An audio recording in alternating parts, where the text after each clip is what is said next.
నమస్కారం. భూభారతి ప్రత్యేక చర్చ కార్యక్రమానికి స్వాగతం. ఇందులో రైతుల సమస్యలు అలాగే రైతుల ప్రశ్నలకి ప్రముఖ న్యాయ నిపుణులు అలాగే భూభారతి చట్ట రూపకల్పనలో క్రియాశీలకంగా వ్యవహరించినటువంటి సునీల్ కుమార్ గారు మనతో ఉన్నారు. అలాగే మనతో ఎమ్మెల్సీ గారు టీజేఎస్ పార్టీ వ్యవస్థాపకులు ప్రొఫెసర్ కోదండరాం గారు మరి కాసేపట్లో జాయిన్ అవుతారు. హెచ్ఎంటీవీ నుంచి నేలతల్లి కార్యక్రమాన్ని దశాబ్దం పాటు చూస్తున్న అగ్రికల్చర్ అనలిస్ట్ శరత్ కలమంది గారు కూడా మనతో ఉన్నారు. ముందుగా సునీల్ గారు నమస్కారం. నిన్న చాలా అంశాలకి మీరు కొంత సమాధానాలు ఇచ్చి ప్రయత్నం చేశారు. చాలా స్పందన అద్భుతంగా ఉంది. దాని మీద ఇప్పటికే కొంతమంది రైతులు ఈ భూభారతి చట్టం మీరు నల్గొండ జిల్లాలో చేసిన కార్యక్రమం కూడా చాలా విస్తృతంగా రైతుల్లోకి వెళ్తూ ఉన్నది. ప్రభుత్వం తరఫున మీరు రైతుల ప్రశ్నలకు వాటికి సమాధానాలు చెప్తుంది. కొంతమంది రైతులు ఇప్పటికే దీని మీద స్పందించారు. అసలు ఆ రైతులు ఏమన్నారో ఒకసారి ఆ రైతుల అభిప్రాయాలు తెలుసుకుందాం. తెలంగాణ రాష్ట్ర ప్రభుత్వం ఇటీవల కాలంలో ధరణి తొలగించి భూభారతి అనేటువంటి కొత్త చట్టాన్ని అసెంబ్లీలో పాస్ చేసి తీసుకురావడం జరిగింది. ముఖ్యంగా మనం గత 10 సంవత్సరాలుగా చూసినాం. ధరణి వలన భూములకు సంబంధించినటువంటి అనేక సమస్యలు పెండింగ్లో ఉన్న పరిస్థితి ఉన్నది. అది బి కేటగిరీలో పెట్టిన తర్వాత ఏ ఒక్కరు కూడా దాన్ని సవరించేటువంటి అవకాశమే లేదు. 2014 వరకు ఆఫ్లైన్లో రికార్డు రాష్ట్ర పరిస్థితున్నది కాస్తు కాలంలో. తర్వాత దాన్ని 2014 నుంచి నేటి వరకు కూడా తొలగించారు. దానివలన అక్రమార్కులకు ఎక్కువ ఉపయోగకరంగా ధరణి మరి ఉన్నదనేటువంటిది వాస్తవం. అదే నిజమైనటువంటి ఎవరైతే భూమికి సంబంధించిన యజమానులు ఉన్నారో వాళ్ళకు సంబంధించి లావాదేవీలు నడపాలనంటే ఆన్లైన్లో ఉన్నది కాబట్టి మేము ఏమి చేయలేము, ఆప్షన్స్ లేవని చెప్పి అనేక సంవత్సరాలుగా చెప్పులరిగేలాగా రైతాంగాన్ని తిప్పడం జరిగింది. దానివలన చాలా నష్టం జరిగింది. భూమి మీద కాసులు ఒకరున్నప్పటికీ పట్టా ఒకరు పట్టుకొని ఆ వచ్చినటువంటి రైతు బంధును కూడా తీసుకొని నిజమైనటువంటి లబ్ధిదారికి చెందే విధంగా లేదు. ఇప్పుడు భూభారతి చట్టాన్ని తీసుకొచ్చారు. ఈ భూభారతి చట్టంలో సూచించినట్లుగా ప్రతి గ్రామానికి ఒక రెవెన్యూ అధికారి ఉన్నట్లయితే అక్కడ తప్పకుండా ఆన్లైన్లో కానీ ఆఫ్లైన్లో కానీ భూమిని నమోదు చేయాలి. వాస్తవంగా ఫీల్డ్ ఎంక్వైరీ చేయాలి. నిజంగా పెండింగ్లో ఉన్నటువంటి ప్రతి సమస్యను వెంటనే పరిష్కారం చేయడానికి ఈ భూభారతి చట్టం ఉపయోగపడుతుందని అనుకుంటున్నాం. ధరణి అని పెట్టి వాళ్ళ అన్యోన్యులకు టీఆర్ఎస్ పార్టీ నాయకులకు వాళ్ళ బంధువులకు దోసిపెట్టిన ఘనత గత ప్రభుత్వానికి. ధరణిలో చాలామంది రైతులు మన కలెక్టర్ ఆఫీస్ చుట్టూ ఎంఆర్ఆర్ చుట్టూ తిరిగి లాస్ట్ కొంతమంది పురుగు మందు తీసుకొని కూడా ప్రాణాలు త్యాగం చేయడం జరిగింది. ధరణిలో జరిగిన లోటుపాట్లను సరిదిద్దామని చెప్పి ఈ ఇందిరామ రాజ్యంలో ప్రజాపాలనలో రేవంత్ రెడ్డి గారి నాయకత్వంలో ముఖ్యంగా తెలంగాణ రాష్ట్ర రెవెన్యూ శాఖ మార్చులు పొంగిలేటి శ్రీనివాసరెడ్డి గారు సంవత్సరం నుండి దాని మీద పెద్ద ఎత్తున చర్చించి విజ్ఞులతోటి మేధావులతోటి చర్చించి ఆ చట్టాన్ని ఏ విధంగా చేయాలి, మన బడుగు బలహీన వర్గాలకి జరుగుతున్న అన్యాయాన్ని ఏ విధంగా తుడిచిపెట్టాలన్న ఉద్దేశంతో సన్న చిన్నకారు రైతుల్ని దృష్టిలో పెట్టుకొని మళ్ళీ ధరణిని పూర్తి స్థాయిలో రద్దు చేసి భూభారతి అనే చట్టాన్ని మన అసెంబ్లీలో ప్రవేశపెట్టి దాంట్లో ఆర్ఓ వ్యవస్థని ప్రత్యేకంగా చేర్చి సన్న చిన్నకారు రైతులను ఆదుకోవాలన్న ఉద్దేశంతో ఇలా ప్రతి ఒక్క రైతుని ఆదుకోవాలన్న ధ్యేయంతో ఇలా భూభారతి చట్టాన్ని తీసుకురావడం జరిగింది. తెలంగాణ రాష్ట్రంలో అప్పటి టీఆర్ఎస్ ప్రభుత్వం ధరణిని తీసుకొచ్చి చాలామంది రైతులు వాళ్ళ కాళ్ళకు చప్పులు అరిగేలా కలెక్టర్ ఆఫీసుల చుట్టూ, ఆర్డీఓ ఆఫీసుల చుట్టూ, సిసిఎల్ఏ చుట్టూ తిరిగి చిన్న చిన్న సమస్యలు, అసలు వాళ్ళకు సంబంధం లేనటువంటి సమస్యలు, ఒక ల్యాండ్లో ప్రభుత్వ రోడ్డు పోతుంటే కూడా అలాంటి ల్యాండ్లను కూడా ప్రొహిబిటెడ్ ల్యాండ్స్ కింద పెట్టినరు.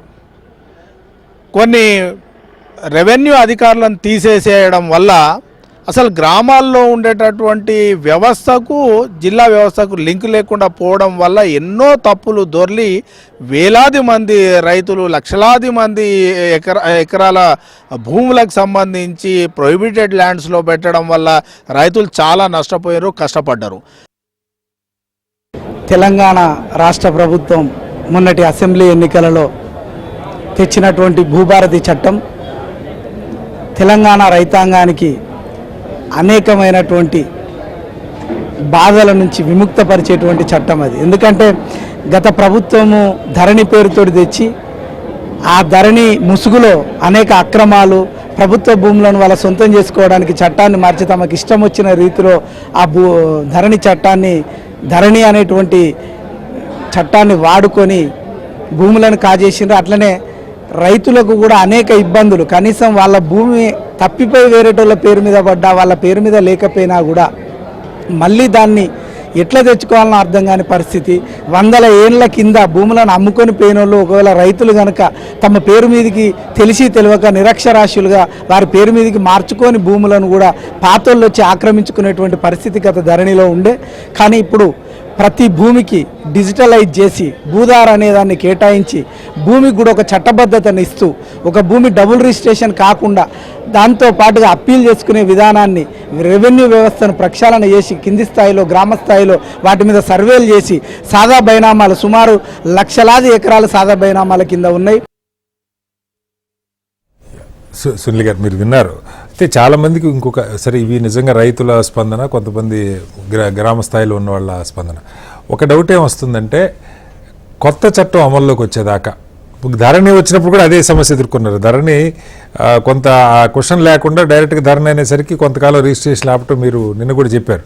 అయితే ఇప్పుడు ఆ ఇబ్బంది రాకుండా ఎలా ఇది ఇంకా రూల్స్ ఫ్రేమ్ చేసుకోవాలి, చట్టం అమల్లోకి రావడానికి కొంత టైం పడుతుంది. అప్పట్లోపు ఎలా రైతుల సమస్యలు ఏమైనా ఉంటే ఏం చేయాలి? స్పష్టమైన సమాధానం చట్టంలో చెప్పాం. ఓకే, ధరణిలో ఇప్పుడు ఏదైతే రికార్డు ఉందో తాత్కాలికంగా కొత్త చట్టం కింద కూడా అదే రికార్డుగా కొనసాగుతుంది. అంటే ఈ కొత్త సాఫ్ట్వేరు, కొత్త చట్టం అమల్లోకి వచ్చేంత వరకు ఇప్పుడు ఏదైతే నడుస్తుందో అది కొనసాగుతుంది, ఎక్కడ ఆపే ప్రసక్తే లేదు. ఈ రోజున ధరణి పేరు ఉంది, ధరణి పేరు భూభారతిగా మారేంత వరకు ధరణి కొనసాగుతుంది, రిజిస్ట్రేషన్ జరుగుతాయి, మ్యూటేషన్లు చేసుకోవచ్చు. సమస్య ఉన్న వాళ్ళు ఇప్పుడు ఏవైతే 33 మోడల్స్ ఉన్నాయో ఆ 33 మోడల్ కింద దరఖాస్తు పెట్టుకోవచ్చు. దీని మీద చాలా చర్చ జరిగింది. ఇంతకు మునుపు జరిగిన మిస్టేక్ మళ్ళీ జరగొద్దు. మీరు అన్నట్టుగా ధరణి తెస్తున్నప్పుడు అప్పటి పాత 1B నుంచి ధరణికి మారుతున్న సందర్భంగా వ్యవసాయ భూముల రిజిస్ట్రేషన్ ఆగిపోయింది, వ్యవసాయేతర భూముల రిజిస్ట్రేషన్ ఆగిపోయింది, సమస్యల పరిష్కారం కూడా దాదాపుగా 6 నెలలు నిలిచిపోయింది. ఇప్పుడు అది ఏది జరగదు. మేము ఎప్పుడంటే ప్రభుత్వం ఎప్పుడైతే రూల్స్తో సిద్ధంగా ఉండి కొత్త సాఫ్ట్వేర్, కొత్త వెబ్సైట్ సిద్ధంగా ఉంటుందో అప్పటి వరకు ఇది కొనసాగుతుంది. అది వచ్చిన తర్వాత ఇది నిలిచిపోతుంది.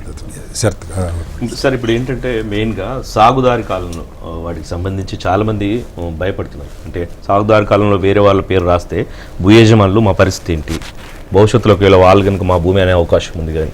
సో ఇది కాకపోతే దీంట్లో భూభారతిలో కొత్తగా యాడ్ చేస్తుంది. దాన్ని ఏ విధంగా మీరు దీన్ని కూడా కొంత లోతుగా చర్చించుకోవాల్సిన అంశమే. ముందు మనం అర్థం చేసుకోవాల్సిన రెండు. ఒకప్పుడు సాగుదారి కాలం ఉన్నప్పుడు ఏం జరిగేది, 2020 వచ్చినాక కాలం లేదు, ఇప్పుడు కొత్తగా వస్తే మళ్ళీ కొత్తగా ఏం జరగబోతుంది. పాత పద్ధతి కొనసాగదు. మనం 2020 చట్టంకి ముందు సాగుదారి కాలం ఎక్కడ రాసేది, కేవలం గ్రామ స్థాయిలో నిర్వహించే పహానీలో అనుభవదారు లేదా సాగుదారు అని ఒక పేరు ఉండేది, అందులో నమోదు చేసేవాళ్ళం. ఎవరి పేర్లు నమోదయ్యేటి అప్పట్లో? కౌలుదారు పేరు ఎప్పుడు అనుభవదారు కాలం కింద రాలేదు, పాత చట్టంలో ఉన్నా కానీ. ఎవరి పేర్లు రాసేవాళ్ళంటే ఒకటి సాదా బైనామాల ద్వారా కొనుక్కొని ఇంకా పట్టా చేయించుకోలేదు కానీ కబ్జాలకు వచ్చేసి ఉంటారు కాబట్టి వాళ్ళ పేర్లు రాసేవాళ్ళము. రెండోది అన్నదమ్ములు పంచుకున్నప్పుడు ఏం చేసేవాళ్ళంటే రికార్డు పరంగా ఒకలాగా పంచుకుంటోళ్ళు, భూమి వాస్తవంగా వేరు వేరు పది. తెలంగాణ మొత్తంలో వారసత్వంగా పంపిణీ జరిగేది ఏమేది, 4 నెంబర్లలో పట్టదారికి భూమి ఉంది కానీ 2 భాగాలుగా ఉంది. 2 అన్నదమ్ములు పంచుకున్నప్పుడు ఇక్కడ నాకు ఇక్కడ నీకని పంచుకుంటాం. కానీ సర్వే నెంబర్ల కింద రికార్డులు పంచేటప్పుడు 4 సర్వే నెంబర్లో పేర్లు రాసిస్తారు. రికార్డుగా ఒకసారి పట్టదారికి ఉంటా కానీ అనుభవం చేసి మా తమ్ముడు చేసుకుంటూ ఉంటాడు. అప్పుడు అనుభవదారు కాలంలో ఏం చేసేవాళ్ళంటే పట్టదారు కాలంలో ఎవరు పట్టదారు అంటే వాళ్ళ పేరు రాసేవాళ్ళు, అనుభవదారు కాలంలో వాస్తవంగా ఏ లీగల్ ఇయర్ దున్నుకుంటుంటే ఆయన పేరు రాశారు.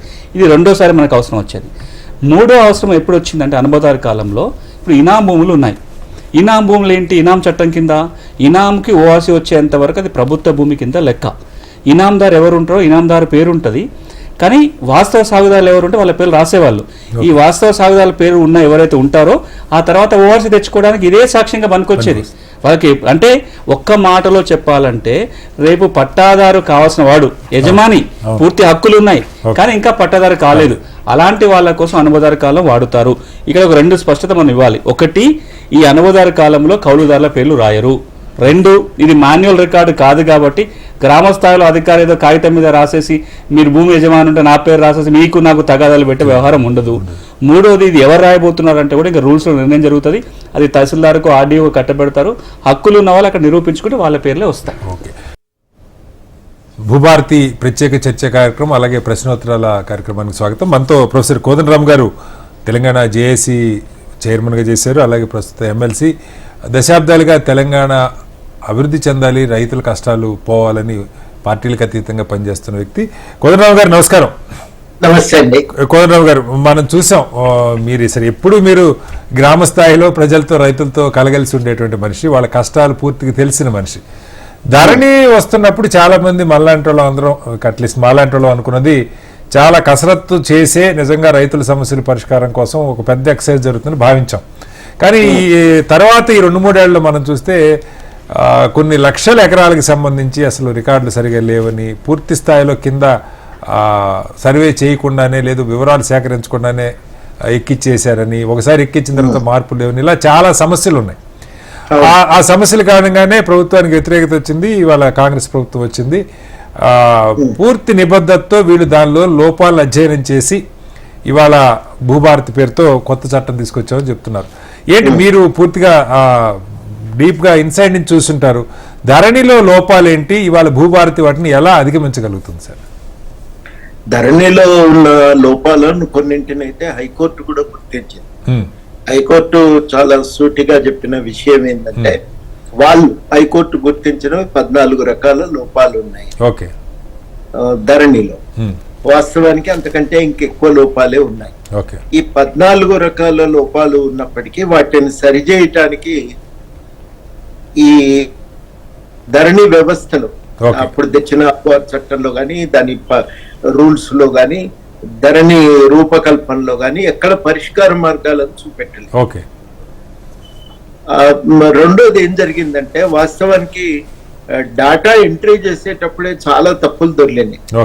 తప్పులు ఎందుకు దొర్లినాయి అనే దానికి కూడా మనం కారణాలు వెతికితే, ఒకటి వాళ్ళు ఆ తప్పులు దొరలటానికి కారణం ఈ కొన్నిసార్లు వాస్తవమైనటువంటి రికార్డును పక్కన పెట్టి పాత రికార్డును ఆధారం చేసుకుంటారు. ఇంకొక సమస్య ఎక్కడ వచ్చిందంటే కొన్నిసార్లు రికార్డుల్లో ఎప్పుడూ జరిగిన తప్పిదాల వల్ల సర్వే నంబర్ విస్తీర్ణం కంటే ఎక్కువ మంది ఖాతాదారులను చూపించారు. దాన్ని సరిచేసే క్రమంలో వాళ్ళు ఆ మొత్తానికి కుదించి కొంతమందికి ఉన్న భూమి 2 ఎకరాలు ఉంటే 1.5 ఎకరం ఉంది అట్లా చూపించుకుంటూ వచ్చారు. అట్లా చూపించుకుంటూ వచ్చి దాన్ని అడ్జస్ట్ చేసే ప్రయత్నం చేశారు. అట్లాగే ఏమైందంటే వీళ్ళు ఈ రకరకాలుగా ఇప్పుడు వాస్తవ సాగుదారులు కాస్తకారు కాలంలో వాళ్ళ పేర్లు ఉంటాయి, అవిటిని పట్టించుకోలే. పాత యజమానుల పేర్లు రాయటంతో చాలా చోట్ల అది రకరకాల పద్ధతుల్లో సాగుదారులు అనుభవంలో ఉన్నది ఆ భూమి. కొంతమంది కొనుక్కున్నారు, తెల్ల కాగితం మీద మాత్రమే ఈ క్రయ విక్రయ ఒప్పందాన్ని రాసుకున్నారు. అది రిజిస్ట్రేషన్ కాకపోవటం చేత రికార్డుల్లో మారలేదు. రైతులకు ఒక భరోసా ఏంటంటే కాగితం మీద రాసింది ఎట్టుపోతుంది అనే ఒక ధైర్యం ఉంటే, 2 కాస్తకారు కాలంలో తమ పేరుంది కాబట్టి ఎప్పటికైనా తమ పేరు పూర్తిగా మ్యూటేషన్ జరిగిపోతుందనే ఒక విశ్వాసం ఉంది. కానీ అట్లాంటివి జరగలేదు. ఆ పేర్లన్నీ ఎగిరిపోయినాయి. ఎగిరిపోయి ఎప్పటికో వెనకటికి అమ్మినటువంటి యజమానుల పేర్లు వచ్చి చేరినాయి. కొన్ని చోట్లయితే ల్యాండ్ సీలింగ్ భూమి అనుభవిస్తున్న వాళ్ళ పేర్లు రాలేదు, ఒరిజినల్ భూ యజమాని పేర్లు కూడా వచ్చిన సందర్భాలు ఉన్నాయి. ఇట్లాంటి అనేక తప్పిదాలను సరిచేసేటువంటి మార్గం దాంట్లో లేదు. లేకపోవటం చేత చెప్పులు అరిగేటట్టు తిరిగిండ్రు, అనేక దరఖాస్తులు చేసుకున్నారు, డబ్బులు ఖర్చు పెట్టిండ్రు. డబ్బులు ఖర్చు పెట్టినా కానీ పని కాకపోవటంతో రైతులు తీవ్రమైన మనోవేదనకు గురైండ్రు. తట్టుకోలేక ఆత్మహత్య చేసుకున్న సందర్భాలు కూడా మనకు చాలానే ఉన్నాయి. ఇది ఈ నేపథ్యం నుంచి బయటపడటానికి ఏం చేయాలనే చర్చ అయితే అప్పటి నుంచి సాగుతూనే ఉంది. సునీల్ లాంటి వాళ్ళు గాని మాలాంటి వాళ్ళం గాని ప్రయత్నం చేస్తూనే ఉన్నాం. నేనే అప్పుడు ఒక 160 గ్రామాలను సర్వే చేసినాం. సర్వే చేసి అప్పుడే మేము స్పష్టంగా చేసిన సూచన ఇది, ఈ తప్పులను సరిచేయటానికి ప్రయత్నం జరగాలి. మాకు కూడా పూర్తి అవగాహన ఏర్పడలేదు కానీ ఉన్నంతలో సరిచేయాలని చెప్పి అయితే మేము గట్టిగా కోరినాం. తహసీల్దార్ ఆఫీసుల ముందు, కలెక్టరేట్ల ముందు ధర్నా చేసినాం. చాలా మేజర్ తప్పిదాలు వాళ్ళను బాగా, అంటే ఒక ఊరికి ఊరే ఎగిరిపోయిన చోట, ఒక ఊళ్ళో చాలా మంది పేర్లు నమోదు కాని సందర్భాల్లో వాళ్ళు సరి చేయగలిగినారు, కానీ మిగతా చిన్న చిన్న తప్పులు మాత్రం యథాతథంగా కొనసాగినాయి. ఇగో ఈ నేపథ్యంలో ఇవాళ ధరణి వ్యవస్థను సరిచేయవలసిన అవసరం ఉంది.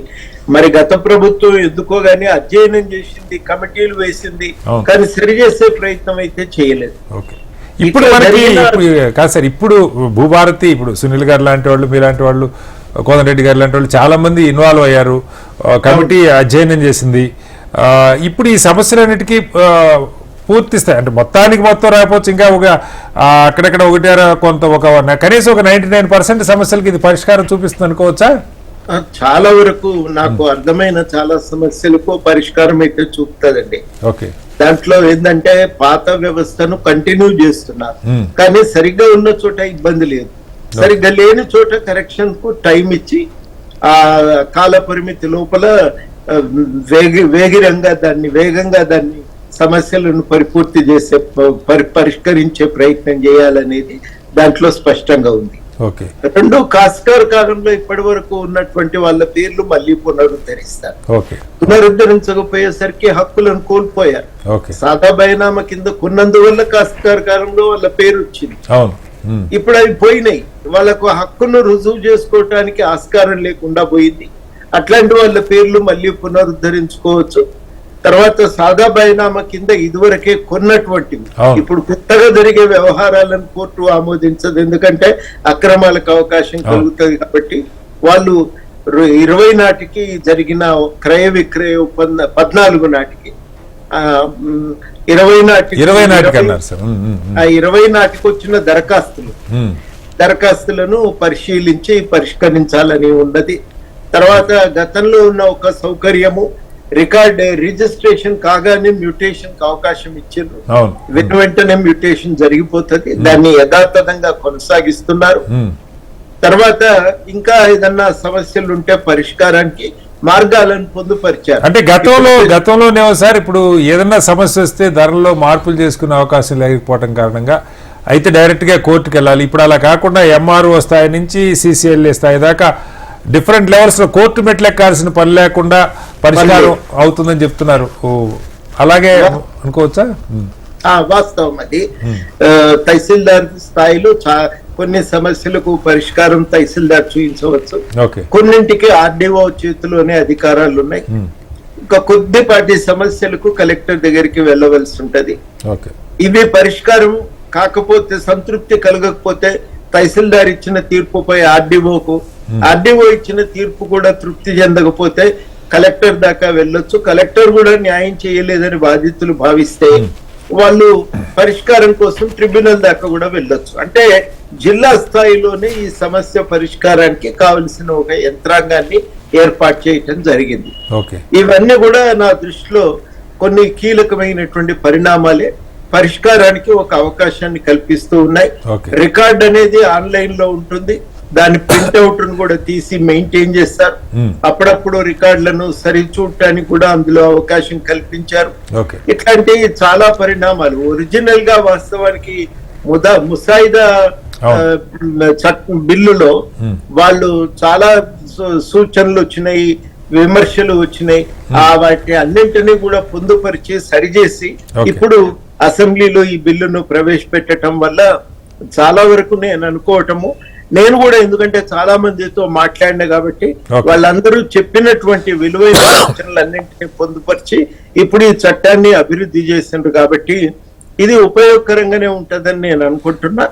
ఆచరణలో అప్పటికి కూడా ఏమన్నా సమస్యలు ఉంటే మళ్ళీ ఒకసారి సెషన్ లో చిన్న చిన్న సవరణలు తెచ్చుకోవటానికి అయితే అవకాశం ఉంటది, ఆ ఇబ్బంది ఉండదు.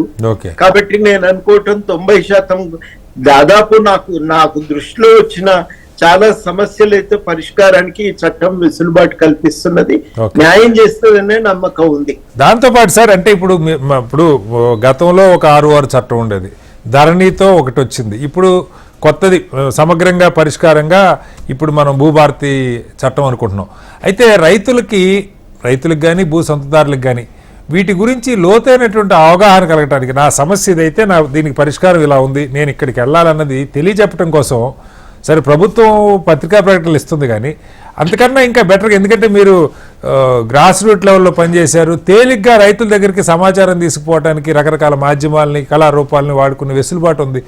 ప్రభుత్వం దీన్ని రైతులకు పూర్తిగా అర్థమయ్యేలాగా చేయాలంటే ఎలాంటి ప్రయత్నాల ద్వారా పూర్తిగా గ్రామస్థాయి రైతులకి దీని గురించి తెలుసుకునే అవకాశం కల్పించవచ్చు?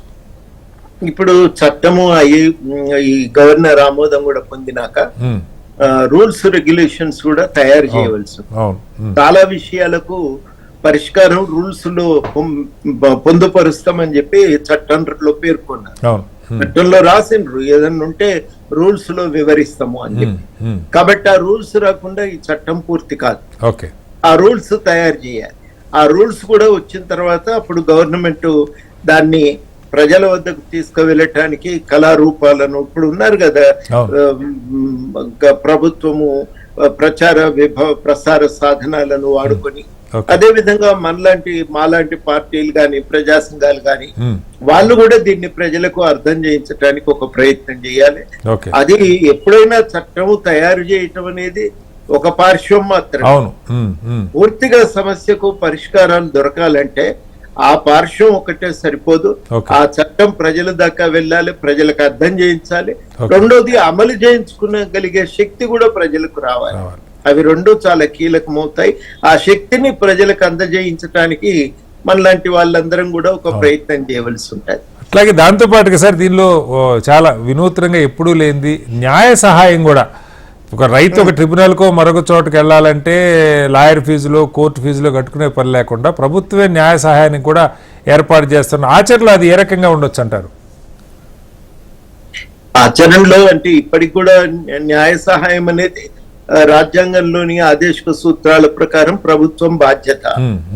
కొంచెం పేద రైతులకు ప్రభుత్వమే గనక ఆర్థిక సాయం చేసి లాయర్లను పెట్టగలిగితే చాలా లాభం జరుగుతుంది, వాళ్ళకు కూడా న్యాయం జరుగుతుంది. ఆ ప్రయత్నం అయితే చేయవలసే ఉంటది. లేకపోతే ఖర్చులు ఎక్కడ పెట్టుకుంటారండి, చాలా కష్టం కదా. తిరగాలే, ఖర్చులు పెట్టుకోవాలంటే రైతుతో కాదు. ఈ బాధలు తట్టుకోలేకనే కదా చాలా మంది ఆత్మహత్య కూడా చేసుకున్నారు. దానిలో తలెత్తిన లోపాలను సరి చేయించుకోలేక, ఆ వ్యవస్థ ఏది కనబడక చాలా ఇబ్బందులు పాలైనరు. భవిష్యత్తులో అట్లా కాకుండా కొంత న్యాయ సహాయ శిబిరాలను కూడా ఏర్పాటు చేయగలిగితే ఊళ్ళల్లో కూడా కొంత బేర్ ఫుట్ డాక్టర్స్ మాదిరిగా ప్రజలకు కూడా చట్టాన్ని పరిచయం చేసి ప్రజలను ఆదుకోవటానికి కావలసిన శిక్షణ కొంతమంది యువకులకు ఇవ్వగలిగితే బహుశా వాళ్ళు కూడా రైతులతో కలిసి పనిచేసి వాళ్లకు న్యాయాన్ని చేకూర్చే ప్రయత్నం చేయాలి. తప్పకుండా సార్, మనకి చాలా కాల్స్ వస్తున్నాయి కోదండరావు గారు దీని గురించి. రైతులు నిన్నటి నుంచి హెచ్ఎంటీవీ అనేక ప్రచార రూపంలో దీన్ని తీసుకెళ్తుంది. కాల్స్ వస్తున్నాయి, మీకు అవకాశం ఉంటే మీరు కూడా కంటిన్యూ కానీ సార్, సమాధానం చెప్తారు. కానీ కోదండరావు గారు, సునీల్ గారు, రైతుల నుంచి నిన్న చూసాం మనం, చాలామంది వాళ్ళ సమస్యలు గోడు వెళ్ళబోసుకుంటున్నారు. గతంలో ఇబ్బంది పడ్డాం, ఇప్పుడు వీటిని ఎట్లా మనం ఓవర్కమ్ కాగలుగుతామని. సో దీనిలో ఇందాక మనం అనుకుంటే రూల్స్ ఫ్రేమ్ కావటం కానీ, అది వచ్చేదాకా ఉన్న ఇబ్బందుల్ని ఓవర్కమ్ కావటం కానీ సుమారుగా ఎంత టైం పట్టవచ్చు మనకి కొత్త ఇప్పుడు భూభారతి అమల్లోకి రావటానికంటే ఏం చెప్తారు? అంటే 2020 చట్టం కింద చట్టం చేసి రూల్స్ ఇంకా రాలేదు. 2020 చట్టం యాక్ట్ వచ్చింది, ఇప్పటి దగ్గర రూల్స్ రాలేదు. దాన్ని ప్రస్తావన చేస్తూనే గౌరవ రెవెన్యూ మంత్రి గారు అసెంబ్లీలో చెప్పింది ఏంటంటే, మేము అంత సమయం తీసుకోము, వీలైనంత త్వరగా 2-3 వారాలు, వీలైతే 2 నెలల లోపలనే రూల్స్ రూపొందించే ప్రయత్నం చేస్తామని వారు చెప్పారు. రెండో మాట ఏంటంటే, ఒక పక్కన రూల్స్ వస్తూనే నిన్నటి వరకు ఈ ధరణి అనే వెబ్సైట్, ధరణి అనేది పేరు, ఆ సాఫ్ట్వేర్ నిర్వహణ అనేది ఒక ప్రైవేట్ కంపెనీ చేతిలో ఉండేది. ఆ కంపెనీల ఇబ్బందులు, ఎందుకు నష్టం జరిగింది అనేది గౌరవ ముఖ్యమంత్రి గారు అసెంబ్లీలో చాలా వివరంగా మాట్లాడారు. ఆ కంపెనీ నుంచి దాన్ని తొలగించి ఈ రోజున కేంద్ర ప్రభుత్వ సంస్థ అయిన ఎన్ఐసి కూడా అప్పచెప్పడం జరిగింది. వాళ్ళు December 1వ తారీఖున హ్యాండ్ ఓవర్ చేసుకున్నారు. ఆ సిస్టంలో మార్పు రావాలి అంటే, ఇప్పుడు మనం అనుకున్న చట్టం అమల్లోకి రావాలంటే రూల్స్ రావటం మాత్రమే కాదు, సాఫ్ట్వేర్ లో మార్పులు చేసుకొని కొత్త వెబ్సైట్ కూడా అందుబాటులోకి రావాలి. ఒక అంచనా ఏంటంటే 2-3 నెలలు పట్టవచ్చు అని. 2-3 నెలల్లోగా ఇది అందుబాటులోకి వచ్చే అవకాశం. సార్, మనతో ఒక రైతు జాయిన్ అవుతున్నారు, హుసేన్, నాగర్ కర్నూలు నుంచి. హుసేన్ గారు నమస్కారం. ఇక్కడ మీ సందేహాలకి సమాధానాలు చెప్పడానికి మనకి పెద్దలు ప్రొఫెసర్ కోదండరావు గారు ఉన్నారు, అలాగే సునీల్ కుమార్ గారు భూభారతి చట్టాన్ని తయారు చేసిన టీంలో కీలకంగా వ్యవహరించిన సునీల్ గారు ఉన్నారు. మీ సమస్య ఏంటి అడగండి. సార్ సునీల్ సార్, నమస్కారం సార్. నమస్తే, చెప్పండి సార్. మాది ఏం లేదు సార్, మా తండ్రి గారి పేరు మీద ఉన్న భూమి రక్త సంబంధం లేనటువంటి వాళ్ళు అక్రమ విరాసతు చేస్తున్నారు సార్. అది 1985లో ఎకరా 5 గుంటలు వేరే వాళ్ళకి అమ్మిండు. ఇప్పుడు కనుమ మిగతా భూమి రక్త సంబంధం లేనటువంటి వాళ్ళు అక్రమ విరాసత్ చేసుకున్నారు సార్. అది ఎప్పుడు జరిగింది విరాసత్?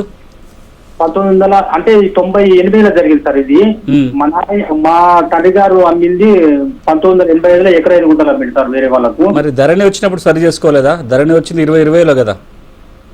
చేసుకోలేదు సార్. అది సార్ ఇప్పుడు నాన్న బతికే ఉన్నాడు సార్. ఇప్పుడు కరెక్టే, తప్పుగా జరిగింది అనేది ఎప్పుడో మీరు 1985లో జరిగింది అంటున్నారు కదా, అప్పుడు తప్పు జరిగితే 85లో మా తాతగారి పేరు మీద ఉంటే మా తాతగారి పేరు మీద మా తండ్రి గారు చేసుకోకుండా డైరెక్ట్ ఎకరా 5 గుంటలు చేసేసాడు సార్. అది నేను అడుగుతున్న ప్రశ్న ఏంటంటే, వేరే ఎవరైతే చేసుకున్నారో వాళ్ళ పేరు మీద ఏ సంవత్సరంలో మారింది?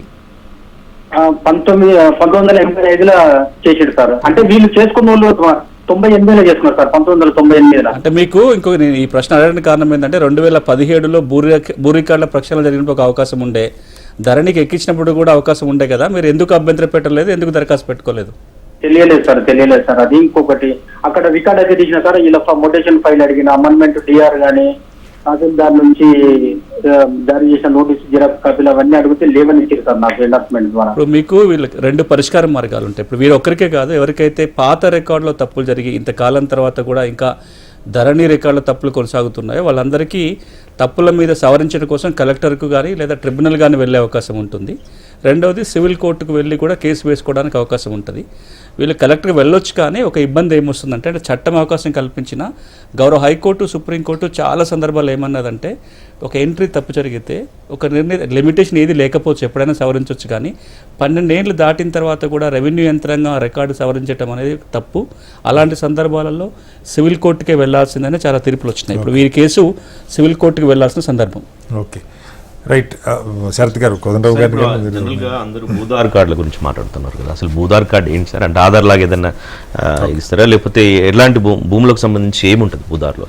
ఇప్పుడు ఈ భూధార్ అనే ప్రస్థానం రావడానికి 2 నేపథ్యాలు ఉన్నాయి. ఒకటి, ఈ రోజున నేను HMTV స్టూడియోకి రావాలంటే గూగుల్ మ్యాప్లో HMTV స్టూడియో కొడితే నా గేట్ దాకా వస్తాను. నిన్న కూడా ప్రస్థానం చేసుకున్నాను. ఒక భూమి ఫలానా సర్వే నెంబర్ 4 ఏంటి, దాని హద్దులు గుర్తుపట్టాలంటే ఈ రోజున అట్లాంటి పరిస్థితి లేదు. ఎందుకంటే మనం జియో రిఫరెన్స్ మ్యాప్లు కావాలి, అంటే అక్షాంశాలు రేఖాంశాల ఆధారంగా తయారైన పట్టాలు కాదు. దీనికి అలా లేకపోవటం వల్ల గెట్టు తగాదాలు చాలా పెరిగిపోయినాయి, డబుల్ రిజిస్ట్రేషన్ పెరిగిపోతున్నాయి. భూమికి సంబంధించిన సమాచారాన్ని రకరకాల శాఖలు రకరకాల విధంగా ఉన్నాయి. ఇదే సర్వే నెంబర్కి ఒక రికార్డు ఒకలాగా ఉంటుంది. ఇవన్నీ పోవాలి అంటే ప్రతి భూ కమతానికి ఒక ప్రత్యేకమైన ఐడెంటిఫికేషన్ ఉండాలి అనేది కేంద్రం తీసుకున్న నిర్ణయం. కేంద్ర ప్రభుత్వం భూ రికార్డుల ఆధునీకరణకు ఒక పథకం అమలు చేస్తుంది, DILRMP పేరుతోటి, digital India land records modernization programme. అందులో కీలకంగా కేంద్రం ప్రస్తావన చేస్తుంది ఏంటంటే, భారతదేశంలో ఉన్న ప్రతి కమతానికి ఒక ప్రత్యేక గుర్తింపు సంఖ్య ఇవ్వాలి. అది దేశం మొత్తంలో అదొకటి ప్రత్యేక గుర్తింపు ఉండాలి, ఆ యూనిక్నెస్ ఉండాలి. దాన్నే UL పిన్ లేదా భూధార్ అని నామకరణం చేయడం జరిగింది. అది ఇవ్వాలి అంటే 2 రకాలుగా ఇవ్వచ్చు. ఒకటి టెంపరరీ భూధార్, రెండోది పర్మనెంట్ భూధార్. టెంపరరీ భూధార్ ఏంటంటే, సర్వే జరగకపోయినా ఇప్పుడున్న రికార్డుల ఆధారంగా అన్ని రికార్డులను క్రోడీకరించి ఏ సమస్య లేదనుకున్నప్పుడు ఒక టెంపరరీ నెంబర్ జనరేట్ అవుతుంది. రేపొద్దున సర్వే చేసి లాంగిట్యూడ్ లాటిట్యూడ్స్ అక్షాంశాలు రేఖాంశాలు ఫిక్స్ చేసిన తర్వాత పర్మనెంట్ భూధార్ ఇవ్వటం జరుగుతుంది. ఇది ఏ భూమికి ఇస్తారు అంటే, ఇక్కడ ఒక చాలా స్పష్టత ఏంటంటే, ROR కొత్త చట్టం చెప్తున్న మాట, ప్రతి కమతానికి ప్రత్యేకమైన నెంబర్. అంటే ఇప్పుడు నాకు ఒక గ్రామంలో 4 చోట్ల భూమి ఉందంటే ఈ 4టికి 4 వేరు భూధార్ నెంబర్లు వస్తాయి. ఇంకో మాటలో చెప్పాలంటే, సర్వే నెంబర్ స్థానంలో రేపు రాబోయే రోజుల్లో భూధార్ అనేది వస్తుంది, సర్వే నెంబరు సబ్ డివిజన్ స్థానంలో. రెండోది, ఆ ఊళ్ళో ఉన్న ఒక యజమానికి ఉన్న భూములన్నింటినీ కలిపి ఆ వ్యక్తికి భూధార్ కార్డు ఇస్తారు. 2 ఉన్నాయి, భూమికి భూధార్ నెంబరు, భూ యజమానికి భూధార్ కార్డు. ఆధార్ ఎట్లా ఉపయోగపడుతుందో రేపు రాబోయే రోజుల్లో భూములకు కూడా అలాగే ఉపయోగపడుతుంది. ఎట్లా జారీ అవుతున్న విధి విధానాలు మళ్ళీ రూల్స్లో వస్తాయి. మనతో ఒక కాలర్ జాయిన్ అయ్యారు సార్, తిరుపతి కరీంనగర్ నుంచి. తిరుపతి గారు, సునీల్ కుమార్ గారు ఉన్నారు ఇక్కడ. ఈ భూభారతి చట్టం తయారు చేసిన కమిటీలో కీలకంగా వివరించిన సునీల్ గారు, మీ ప్రశ్న ఏంటో అడగండి. తిరుపతి గారు, మీ ప్రశ్న అడగండి. సార్ నమస్తే సార్. యా సార్, మేము 2015లో ల్యాండ్ తీసుకున్నాం సార్. హలో, అడగండి క్వశ్చన్ చెప్పండి. సార్, మేము 2015లో ల్యాండ్ తీసుకున్నాం సార్. ఆ ల్యాండ్ మేమే దున్నుకుంటున్నాము.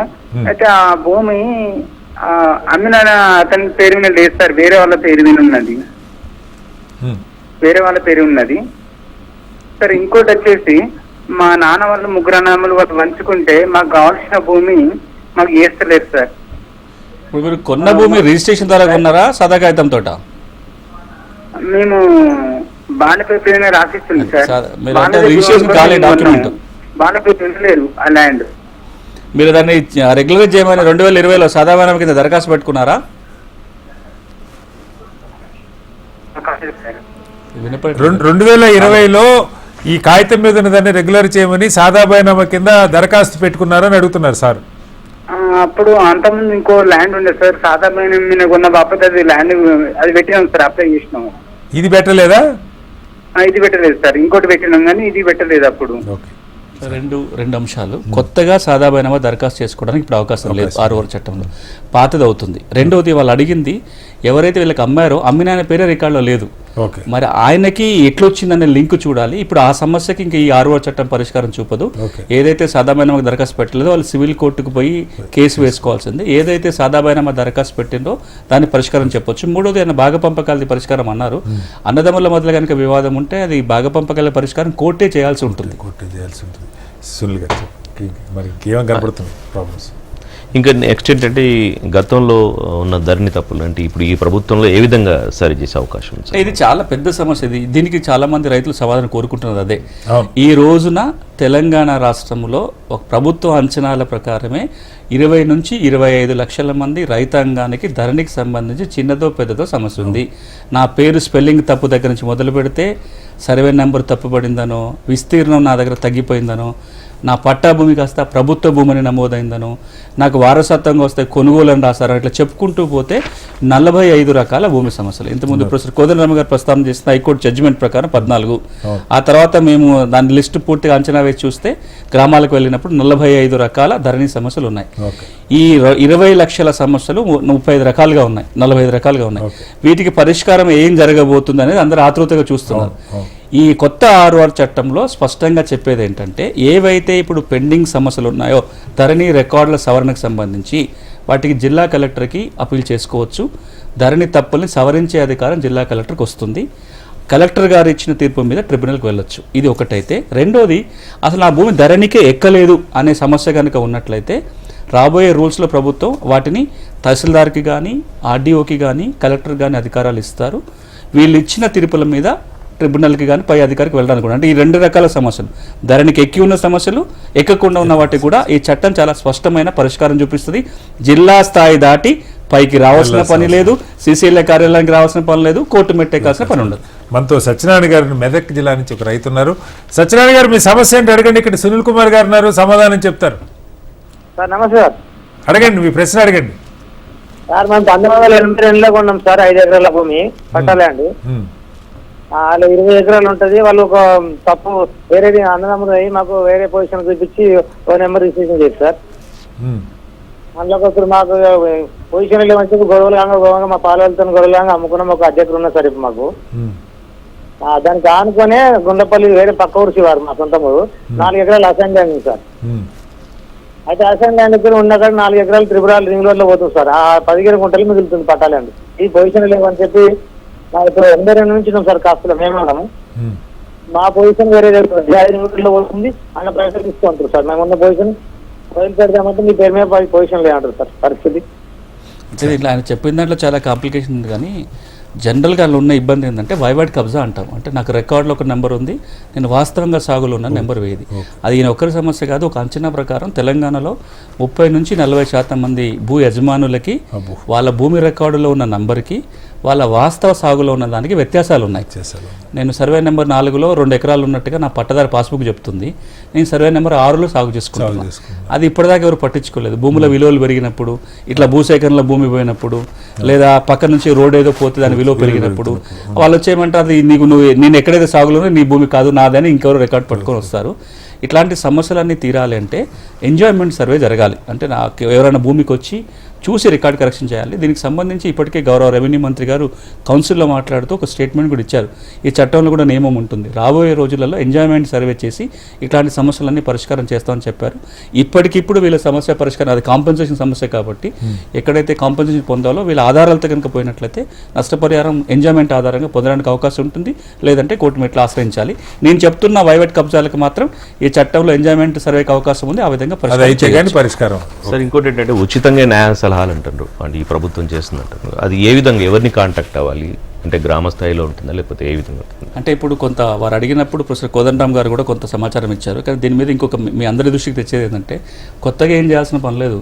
ఉమ్మడి రాష్ట్రంలో 2014 వరకు ఒక బ్రహ్మాండమైన ల్యాండ్ పారాలీగల్ ప్రోగ్రామ్, భూమి పారాలీగల్ వ్యవస్థ మన రాష్ట్రంలో బ్రహ్మాండంగా నడిచింది. తెలంగాణ రాగానే ఇక్కడ తెలంగాణ వ్యవస్థ ఆగిపోయింది. తెలంగాణ ఆంధ్ర ప్రాంతంలో నడిచిన ఈ వ్యవస్థని అప్పటి కేంద్ర ప్రభుత్వం అభినందించి అన్ని రాష్ట్రాల్లో మీరు ఇట్లాంటి కార్యక్రమం చేయనని వాళ్ళందరికీ ఉత్తరాలు రాస్తున్నారు.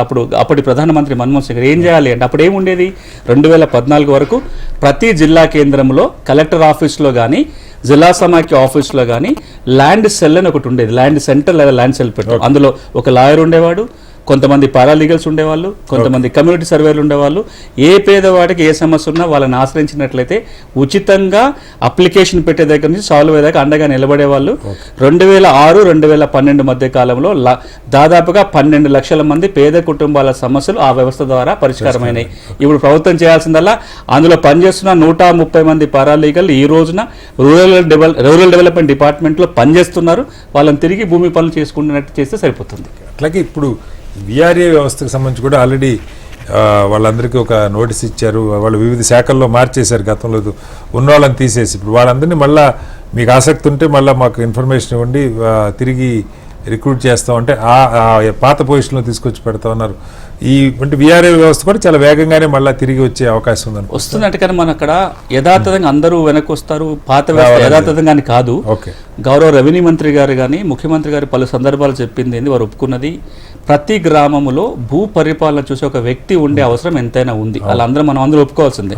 అక్కడ ప్రభుత్వ భూములు ఉంటాయి, ప్రభుత్వ ఆస్తులు ఉంటాయి, లేదా ప్రైవేట్ తగాదాలు ఉంటాయి, లేదా ఎప్పటికప్పుడు రికార్డుల కరెక్షన్ చెప్పాల్సిన వాళ్ళు ఉండాలి. కాబట్టి ఈ రోజున అందరం ఏకీభవిస్తున్న అంశం ఏంటంటే గ్రామంలో ఒక వ్యక్తి ఉండాలి. మరి ఈ వ్యక్తిని ఎట్లా దేవాలన్న మీద చర్చ జరుగుతుంది. పోయిన వాళ్ళు కొంతమంది ఉన్నారు, విఆర్ఓలుగా విఆర్ఏలుగా పనిచేస్తూ ఇతర శాఖలకు పోయిన వాళ్ళు ఉన్నారు. కొత్తగా తీసుకోవాల్సిన అవసరం ఉందా అనేది. అందుకే ప్రభుత్వం ఇప్పటికే కసరత్తు మొదలుపెట్టింది. ఎవరైతే ఇంతకుముందు విఆర్ఓలుగా పనిచేస్తూ ఇతర శాఖలకు పంపబడ్డారో మీకు ఆసక్తి ఉంటే దరఖాస్తు పెట్టుకోండి అని ఒక ప్రొఫార్మా కసరత్తు కూడా మొదలైంది. అంటే అతి త్వరలో గ్రామంలో ఏదో ఒక విధంగా ఒక రెవెన్యూ అధికారి ఉండబోతున్నాడు. బహుశా ఎవరెవరైతే విఆర్ఓలు ఉన్నారో వాళ్ళని తేవటం కావచ్చు, అదనంగా అవసరం పడితే కొత్తగా కూడా సిబ్బంది నియమించే అవకాశం కనపడుతుంది. మనతో రాజేశం గారు జగిత్యాల నుంచి జాయిన్ అవుతున్నారు. రాజేశం గారు మీ ప్రశ్న అడగండి. ఇక్కడ సునీల్ కుమార్ గారు ఉన్నారు, మీ సమస్యలకి పరిష్కారం చెప్తారు. నమస్తే సునీల్ కుమార్ సార్. నమస్తే సార్. మేము 1983లో సార్ భూమి కొనుగోలు చేశాం సార్. ఎకరం 3 గుంటలు సార్. మాకు అమ్మిన వ్యక్తి ఏం చేసిందంటే సార్ ఒక సర్వే నెంబర్లో పట్టా చేసి ఇంకో సర్వే నెంబర్లో మోకా ఉంచాడు సార్. సార్ మాకు చూసినప్పుడు అతనికి పట్టాలేదు సార్. సార్ ఆ భూమి ఇప్పుడు ఎలా ఉందంటే అమ్మిన వాళ్ళు సార్ అందులో రెవెన్యూ రికార్డులో పేర్లు ఉన్న వాళ్ళు సార్ వాళ్ళు ఇక్కడ ఎవరు లేరు సార్. వాళ్ళకు 1971-89 నియమాల ప్రకారం సార్ వాస్తవంగా పట్ట పాస్బుక్ లేవు, వంది కూడా లేదు సార్. ఇప్పుడు ఆ విషయంలో సార్ మేము దరఖాస్తు పెట్టుకుంటే సార్ పట్ట చేసే అవకాశాలు ఉన్నాయా సార్? కనీసం కాస్తు కాలంలో ఏమన్నా పేరు నమోదు చేసే అవకాశాలు ఉన్నాయా సార్? అంటే వీరు అడిగిన దానికోసం వీళ్ళు అడిగిన ప్రశ్న కూడా కాస్తు కాలం ఎందుకు అవసరం అనే దానికి ఇంకొక ఉదాహరణ. అది పట్టా చేయడంలో చాలా ఇబ్బందులు ఉంటాయి. ఈయనకు అమ్మిన ఆయనకి అసలు పట్టదారే కాదు. ఎవరైతే రికార్డులో పట్టదారు కూడా ఆయన ఊళ్ళోనే లేడు. ఆయన నుంచి వీళ్ళు ఏదైనా కేసు పెట్టి తెచ్చుకోవాలన్నా కానీ ఇప్పుడు ఈ చట్టం వస్తే ఏం జరుగుతుందంటే ఇట్లాంటి వాళ్ళందరూ ముందు కాస్తుకు రావచ్చు. లేదు రేపు రాబోయే రోజుల్లో కోర్టుకి వెళ్ళి హక్కులు నిరూపించుకుంటే పట్టాదారు కావడానికి అవకాశం ఉంటుంది. ఎవరెవరైతే యజమానులు కావాల్సి ఉండి యజమానులు అయి ఉండి పట్టాదారులు కాలేకపోయారో అలాంటి వాళ్ళకి ఈ చట్టము కాస్తుదారు కాలంతో మేలు చేస్తుంది. కనీసం వాళ్ళకి ఆధారం దొరుకుతుంది. భూభారతి ఈ ప్రత్యేక చర్చ కార్యక్రమాన్ని స్వాగతం. మనతో కృష్ణ కాలరు మెదక్ నుంచి ఉన్నారు, ఒక రైతు. కృష్ణ గారు, ఇక్కడ సునీల్ కుమార్ గారు ఉన్నారు. మీ సందేహాలు ఏంటో అడగండి, వారు సమాధానం ఇస్తారు. అడగండి కృష్ణ గారు, మీ క్వశ్చన్ అడగండి. మా తాతయ్య పేరు మీద ఎకరా 13 గుంటలు ఉండే సార్. తను మా అమ్మ వాళ్ళ పిల్లప్పుడు 1999లో కొద్దిగా భూమి అమ్మారు వాళ్ళ తమ్ముడికే. హలో చెప్పండి, వినపడుతుంది, చెప్పండి. అది వాళ్ళ తమ్ముడికి అమ్మేశారు సార్. దాంట్లో 13 గుంటలు అలా అమ్మేశారు. వాళ్ళు అమ్మేసిన తర్వాత సాదా బైనామా కింద పేపర్ రాసుకున్నారు అప్పట్లో ఆ 13 గుంటలకి. 13 గుంటలకి. ఇప్పుడు మన 2016లో వాళ్ళు సాదా బైనామా కింద మా తాతయ్య పేరు మీదనే అప్లై చేశారు, అంటే రెగ్యులరైజ్ చేసే కోసం. పేరు వచ్చింది మొత్తం 13B సర్టిఫికేట్ మొత్తం తాతయ్య పేరు మీద వచ్చింది. రిజిస్ట్రేషన్ మాత్రం ఆయన వాళ్ళ తమ్ముడు పేరు మీద చేసిచ్చారు ఎంఆర్ఓ ఆఫీస్ లో. మేము ఆర్డీఓకి అప్లై చేసాము, మీ ఎంఆర్ఓలో కూడా అప్లై చేసాము, కానీ వాళ్ళు ఏం అన్ని ఆయన పేరు మీద ఉన్నట్టు చేసేసారు సార్. అయితే మధ్యలో ట్రిబ్యునల్స్ కూడా వెళ్ళాము, అక్కడ కలెక్టర్ ఆఫీస్ లో కూడా ఏమి సర్వే అని ఏం చేయకుండా వాళ్ళ పేరు మీదే ఉంది అన్నట్లు, వీళ్ళు మొత్తం అమ్మేశారు అన్నట్లు వాళ్ళు కూడా అట్లనే తీర్పిచ్చారు సార్. ఇది సాదాబాయినమా క్రమబద్ధీకరణ జరిగిపోయింది పాత దాని కిందనే. దాని మీద వాళ్ళకి అభ్యంతరాలు ఉన్నాయి. అప్పీల్ వ్యవస్థ వాళ్ళు ట్రిబ్యునల్ దాకా వచ్చారు. ఇప్పుడు ఆ ట్రిబ్యునల్ వ్యవస్థ దాకా వచ్చిన తర్వాత ట్రిబ్యునల్ తీర్పు కూడా ఉంది దాంట్లో. ఈ టైంలో ఇప్పుడు మళ్ళీ కొత్తగా ధరణి కొత్త చట్టం వచ్చిన తర్వాత కూడా మళ్ళీ మొదటి నుంచి మొదలు పెట్టడానికి ఉండదు. ఇప్పుడు వాళ్ళ ట్రిబ్యునల్ తీర్పు మీద కనుక అభ్యంతరం ఉంటే హైకోర్టును ఆశ్రయించటమో లేదా సివిల్ కోర్టుకు వెళ్ళి చేయాలి. ఇక్కడ ఒక మాట మీకు స్పష్టత ఇవ్వాలి. ఈ చట్టంలో చివరి సెక్షన్లో ఒక మాట ఉంటుంది, పాత చట్టం కింద జరిగిన ఏవైతే కొన్ని పనులు ఉంటాయో అవి కొనసాగుతాయి. అంటే పాత చట్టం కింద తీర్పు ఇచ్చి ఉందనుకోండి, మళ్ళీ మొదటి నుంచి మొదలు పెట్టడానికి ఉండదు. మీరు పాత చట్టం కింద ఇంకా మీరు కేసే వేసుకోలేదు, తప్పు జరిగింది, సవరణ జరగలేదు, అట్లాంటప్పుడు వేరు ఉంటాయి. కానీ పాత చట్టం కింద విచారణ జరిగి ఒక తీర్పు వచ్చేసి ఉన్నట్లయితే ఆ తీర్పు వ్యాలిడ్గా ఉంటుంది. ఆ తీర్పు మీద అభ్యంతరాలు ఉంటే మన పైసకి ఎక్కడికి వెళ్ళాలో అక్కడికి వెళ్ళాలి. వీళ్ళకి ఆల్రెడీ ట్రిబ్యునల్ తీర్పు ఇచ్చింది కాబట్టి హైకోర్టు కానీ సివిల్ కోర్టు కానీ వెళ్ళాలి. సార్ ఇప్పుడు సాదాబాయినమాకు సంబంధించి ఇప్పటికే చాలా మంది అప్లికేషన్స్ పెట్టుకున్నారు, దానికి ఒక గడువు తేదీ మీరు నిర్ణయించారు. సో ఈ గడువు తేదీలోగా ఇచ్చే వాళ్ళకి మీరు అంటే దానికి సంబంధించి ఏదైనా మళ్ళీ కొత్త ప్రాసెస్ ఏమైనా ఉంటుందా? ఇప్పుడు కొత్తగా మళ్ళీ అని అప్లికేషన్ చేసిన వాళ్ళు ఏ విధంగా చేసుకోవాలి? ఇప్పుడు ఏది చేయాల్సిన పని లేదు. దీంట్లో ఒక 2-3 వివరాలు కొంచెం వ్యూవర్స్కి అందరికి తెలవాలి. దీనికి కట్ ఆఫ్ డేట్ ఏంటంటే వారు చెప్పినట్టుగా 2014 లోపల కొని ఉండాలి. అది ఒక cut off date. June 2, 2014 Telangana ఏర్పడే నాటికే భూమి కొనుగోలు జరిగి ఉండాలి. అది మొదటి కండిషన్. రెండో కండిషను 2020 అక్టోబరు 20వ తారీఖు నుంచి నవంబర్ 10వ తారీఖు మధ్యలో దరఖాస్తులకి అప్పటి ప్రభుత్వం అవకాశం ఇచ్చింది, అప్పుడు దరఖాస్తు పెట్టి ఉండాలి. ఇది రెండో కండిషన్. ఇక మూడోది ఏంటంటే ఒకవేళ అప్పుడు యాక్సెప్ట్ అయినా రిజెక్ట్ అయినా ఆ దరఖాస్తులు అన్నింటినీ ఇప్పుడు మళ్ళీ పరిశీలించడానికి అవకాశం ఉంటుంది. ఆ మేరకు రెవెన్యూ మంత్రి గారు అసెంబ్లీలో క్లారిఫై చేశారు. ఇప్పుడు ఏం జరగబోతుందంటే మీరు కొత్తగా ఎవరు ఏమీ చేయాల్సిన పని లేదు. ఈ దరఖాస్తులన్నీ ఆన్లైన్లో ఉన్నాయి. ఈ చట్టం అమల్లోకి రాగానే ఈ దరఖాస్తులన్నీ సంబంధిత ఆర్డీఓలకు వెళ్తాయి. ఆర్డీఓలు నోటీసులు ఇస్తారు, విచారణ చేసి అది కొనుగోలు చేసిన మాట వాస్తవమై ఉండి వాళ్ళ అనుభవంలో భూమి ఉంటే కనుక సర్టిఫికేట్ జారీ చేస్తారు, పాస్బుక్లు ఇవ్వడానికి ఉంటుంది. కొత్తగా దరఖాస్తులు మళ్ళీ తీసుకోరు. ఇప్పుడు చాలామంది ఏమనుకుంటారంటే మేము 2020లో దరఖాస్తు పెట్టలేదు, మేము ఇప్పుడు దరఖాస్తు పెట్టుకోవచ్చా? దానికి అవకాశం లేదు. దాని మీద పెద్ద ఎత్తున ప్రభుత్వంలో చర్చ జరిగింది. ఇవ్వటం వల్ల నష్టాలు ఉంటాయి కాబట్టి పాత వాటికే పరిమితం అవుతుంది చట్టం. అట్లా ఇంకోటి సార్, చాలామందికి పహాని అంటే ఒక పెద్ద గురి, పహానీలో నా పేరుంటే ఉన్నట్టే అని. ఇప్పుడు పహానీలు మళ్ళీ ఏమన్నా తిరిగి రాసేది ఉంటుందా, లేకపోతే యాజ్ ఇట్ ఈస్గా అవి ఎట్లా వాటిని పహానీ పరిస్థితి ఏంటి? ఇప్పుడు అంటే ఒక మాట, అసలు పహానీకి ఏ చట్టబద్ధత లేదు. అది ఊళ్ళో లెక్కల పుస్తకం. అంటే పన్ను వసూలు చేసుకోవడానికి సాగు లెక్కలు నమోదు చేయడం. కానీ పహానీలో సాగుదారు కాలం ఉంటుందని కాబట్టి మీరు అన్నట్టుగా ఇక అందులో పేరు ఉంటే అన్నీ ఉన్నట్టుగానే ఒక భద్రత. ఈ 71 చట్టం ఏదైతే ఉందో, పాత 71, 2020 చట్టం రాకముందు 71 చట్టం ఏమంటదంటే ROR చట్ట ప్రకారం రికార్డుకి ఎక్కిన తర్వాత వీటి వివరాల ఆధారంగా గ్రామంలో మెయింటైన్ చేసే రెవెన్యూ రికార్డులు కూడా పేరు నమోదు చేయాలని చెప్తారు. గ్రామ స్థాయిలో మెయింటైన్ చేసే అతి కీలకమైన రికార్డే మీరు చెప్తున్న పహాని. 2020 చట్టంకి వచ్చేసరికి ఆ విలేజ్ అకౌంట్స్కి RORకి లింక్ తింపేశారు. గ్రామ స్థాయిలో రికార్డు ఏం మేనేజ్ చేసిన పని లేదు. 2020 తర్వాత ROR తప్ప గ్రామ స్థాయిలో ఇంకా ఏ రికార్డు మేనేజ్ కాలేదు, మెయింటైన్ చేయలేదు. కానీ ఇప్పుడు 2024 చట్టం వస్తే ఏమవుతుందంటే మళ్ళీ కొన్ని గ్రామ స్థాయి రికార్డులు ఉంటాయి, కానీ ఏముంటాయని చట్టం ఏం చెప్పలేదు. ఆ గ్రామ స్థాయిలో రికార్డులు ఉండాలన్న మాట మాత్రమే చట్టంలో రాస్తారు. ఏ ఉండబోతున్నాయంటే మళ్ళీ మాన్యువల్గా ఉండవు, కంప్యూటర్ రికార్డే ఒక కాపీ తీసి మళ్ళీ గ్రామ స్థాయి అధికారికి ఇస్తారు, వాళ్ళు చెక్ చేయడానికి అవకాశం ఉంటుంది. రెండోది, ఇప్పుడు రైతు బంధు, రైతు భరోసా స్కీమ్ లాంటి వాటికి కూడా ఎవరు సాగులో ఉన్నారు ఏంటి వివరాలు తెలవాలి కాబట్టి అందుకు కూడా ఈ డేటా ఉపయోగపడుతుంది. అట్లాగే మనకి మహబూబాబాద్ నుంచి ధర్మరాజు గారు రైతు జాయిన్ అయ్యారు. ధర్మరాజు గారు, ఇక్కడ సునీల్ కుమార్ గారు ఉన్నారు, మీ సందేహం ఏంటో అడగండి, వారు సమాధానం చెప్తారు. నమస్తే సార్. అడగండి సార్. ఇప్పుడు మా అత్తమ్మ భూమి అది, వాళ్ళు చిన్నప్పుడే చనిపోయారు సార్. అత్తమ్మ, నేను వాళ్ళ అమ్మాయిని పెళ్లి చేసుకున్నా. వాళ్ళ అత్తయ్య నాకు భాగం వస్తుందని కొట్లాడుతాను సార్. అందులో చెప్పండి. అయితే మేము ఏం చేయాలి అర్థం కాక మాకు అది పట్టా పాస్బుక్ ఈయన పేరు మీద ఉంది, మా మామ పేరు మీద ఉంది. ఒకతే కూతురా? ఇద్దరు సార్, ఇద్దరు ఓకే ఓకే ఇద్దరు కూతురు అంతే, ఇక అబ్బాయిలు ఎవరు లేరు. అంటే ఇప్పుడు కొట్లాడుతుంది ఎవరు? వాళ్ళ చెల్లెలా, మేనత్త పట్టాదారు చెల్లెలా, మొదటి పట్టాదారు? అవునవును. మరి వాళ్ళకి ఎట్లా వచ్చింది ఆ పట్టాదారికి? వాళ్ళ నాన్న నుంచి వచ్చిందా అని సంపాదించుకున్న ఆస్తా? వారసత్వ ఆస్తి కాబట్టి ఎట్లాగో ఆడపిల్లలకి హక్కు ఉంటుంది కాబట్టి ఆమె పార్టీషన్ కేసు వేసి ఉంటారు, ఆమెకి ఎలాగ హక్కు ఉంటుంది. ఒక్క కూతురికే మొత్తం ఇచ్చేసి ఉంటాడు, కానీ వాళ్ళ పట్టదాడి చెల్లెలు అందులో వాట అడుగుతుంది. అది వారసత్వ హక్కు చట్ట ప్రకారం కనుక కట్ ఆఫ్ డేట్ చూసుకోవాలి. ఆ డేట్ ప్రకారం ఉంటే ఆమెకు కూడా దాంట్లో హక్కులు ఉంటాయి. అంటే ఎవరిని అప్రోచ్ కావాలి? అంటే ఇప్పుడు వీళ్ళేమో హక్కులు ఇవ్వద్దని వీళ్ళు అనుకుంటున్నారు, వీళ్ళు ఎక్కడికి అప్రోచ్ అయ్యేది లేదు. కానీ ఎవరైతే హక్కులు అడుగుతున్నారో వాళ్ళు సివిల్ కోర్టుకు పోయే అవకాశం ఉంటుంది. వాళ్ళు కనుక పార్టీషన్ కేసు వేస్తే అది వీళ్ళు దాన్ని డిఫెండ్ చేసుకోవాల్సిన అవసరం ఉంటుంది, వీళ్ళు కోర్టులో సమాధానం చెప్పాల్సి ఉంటుంది. సార్, ఇంతకుముందు అన్నట్టు మీరు వారసత్వ భూములకు సంబంధించి గతంలో అంటే కొంతమంది వేరే విదేశాల్లో ఉంటారు, ఒకరు విదేశాల్లో ఉంటారు, ఒకరు ఇక్కడ ఉంటారు ఉదాహరణకి. సో అట్లాంటి సందర్భంలో ఇక్కడ వాళ్ళకి నచ్చిన విధంగా వాళ్ళు రిజిస్ట్రేషన్ చేసుకునే సందర్భాలు కూడా చాలా ఉన్నాయి. సో అట్లాంటి పరిస్థితి రాకుండా ఇందులో ఏముంది వారసత్వం? ఇప్పుడు దీని మీద కూడా ప్రజలకు చాలా పెద్ద ఎత్తున సమాచారం తెలవాల్సిన అవసరం ఉంది. ఎందుకంటే ఎక్కువ శాతం మ్యూటేషన్లు అయితే కొనుగోలు ద్వారా అవుతాయి, లేదా వారసత్వంగా భూములు వస్తే మ్యూటేషన్ జరుగుతుంది. ఇప్పటిదాకా మనం కొనుగోలు చాలాసార్లు మాట్లాడు, కొనుగోలు చేస్తే రిజిస్ట్రేషన్ కాగానే మ్యూటేషన్ అవుతుంది, అభ్యంతరం ఉంటే ఆ పిలికిపోవచ్చు అనుకున్నాం.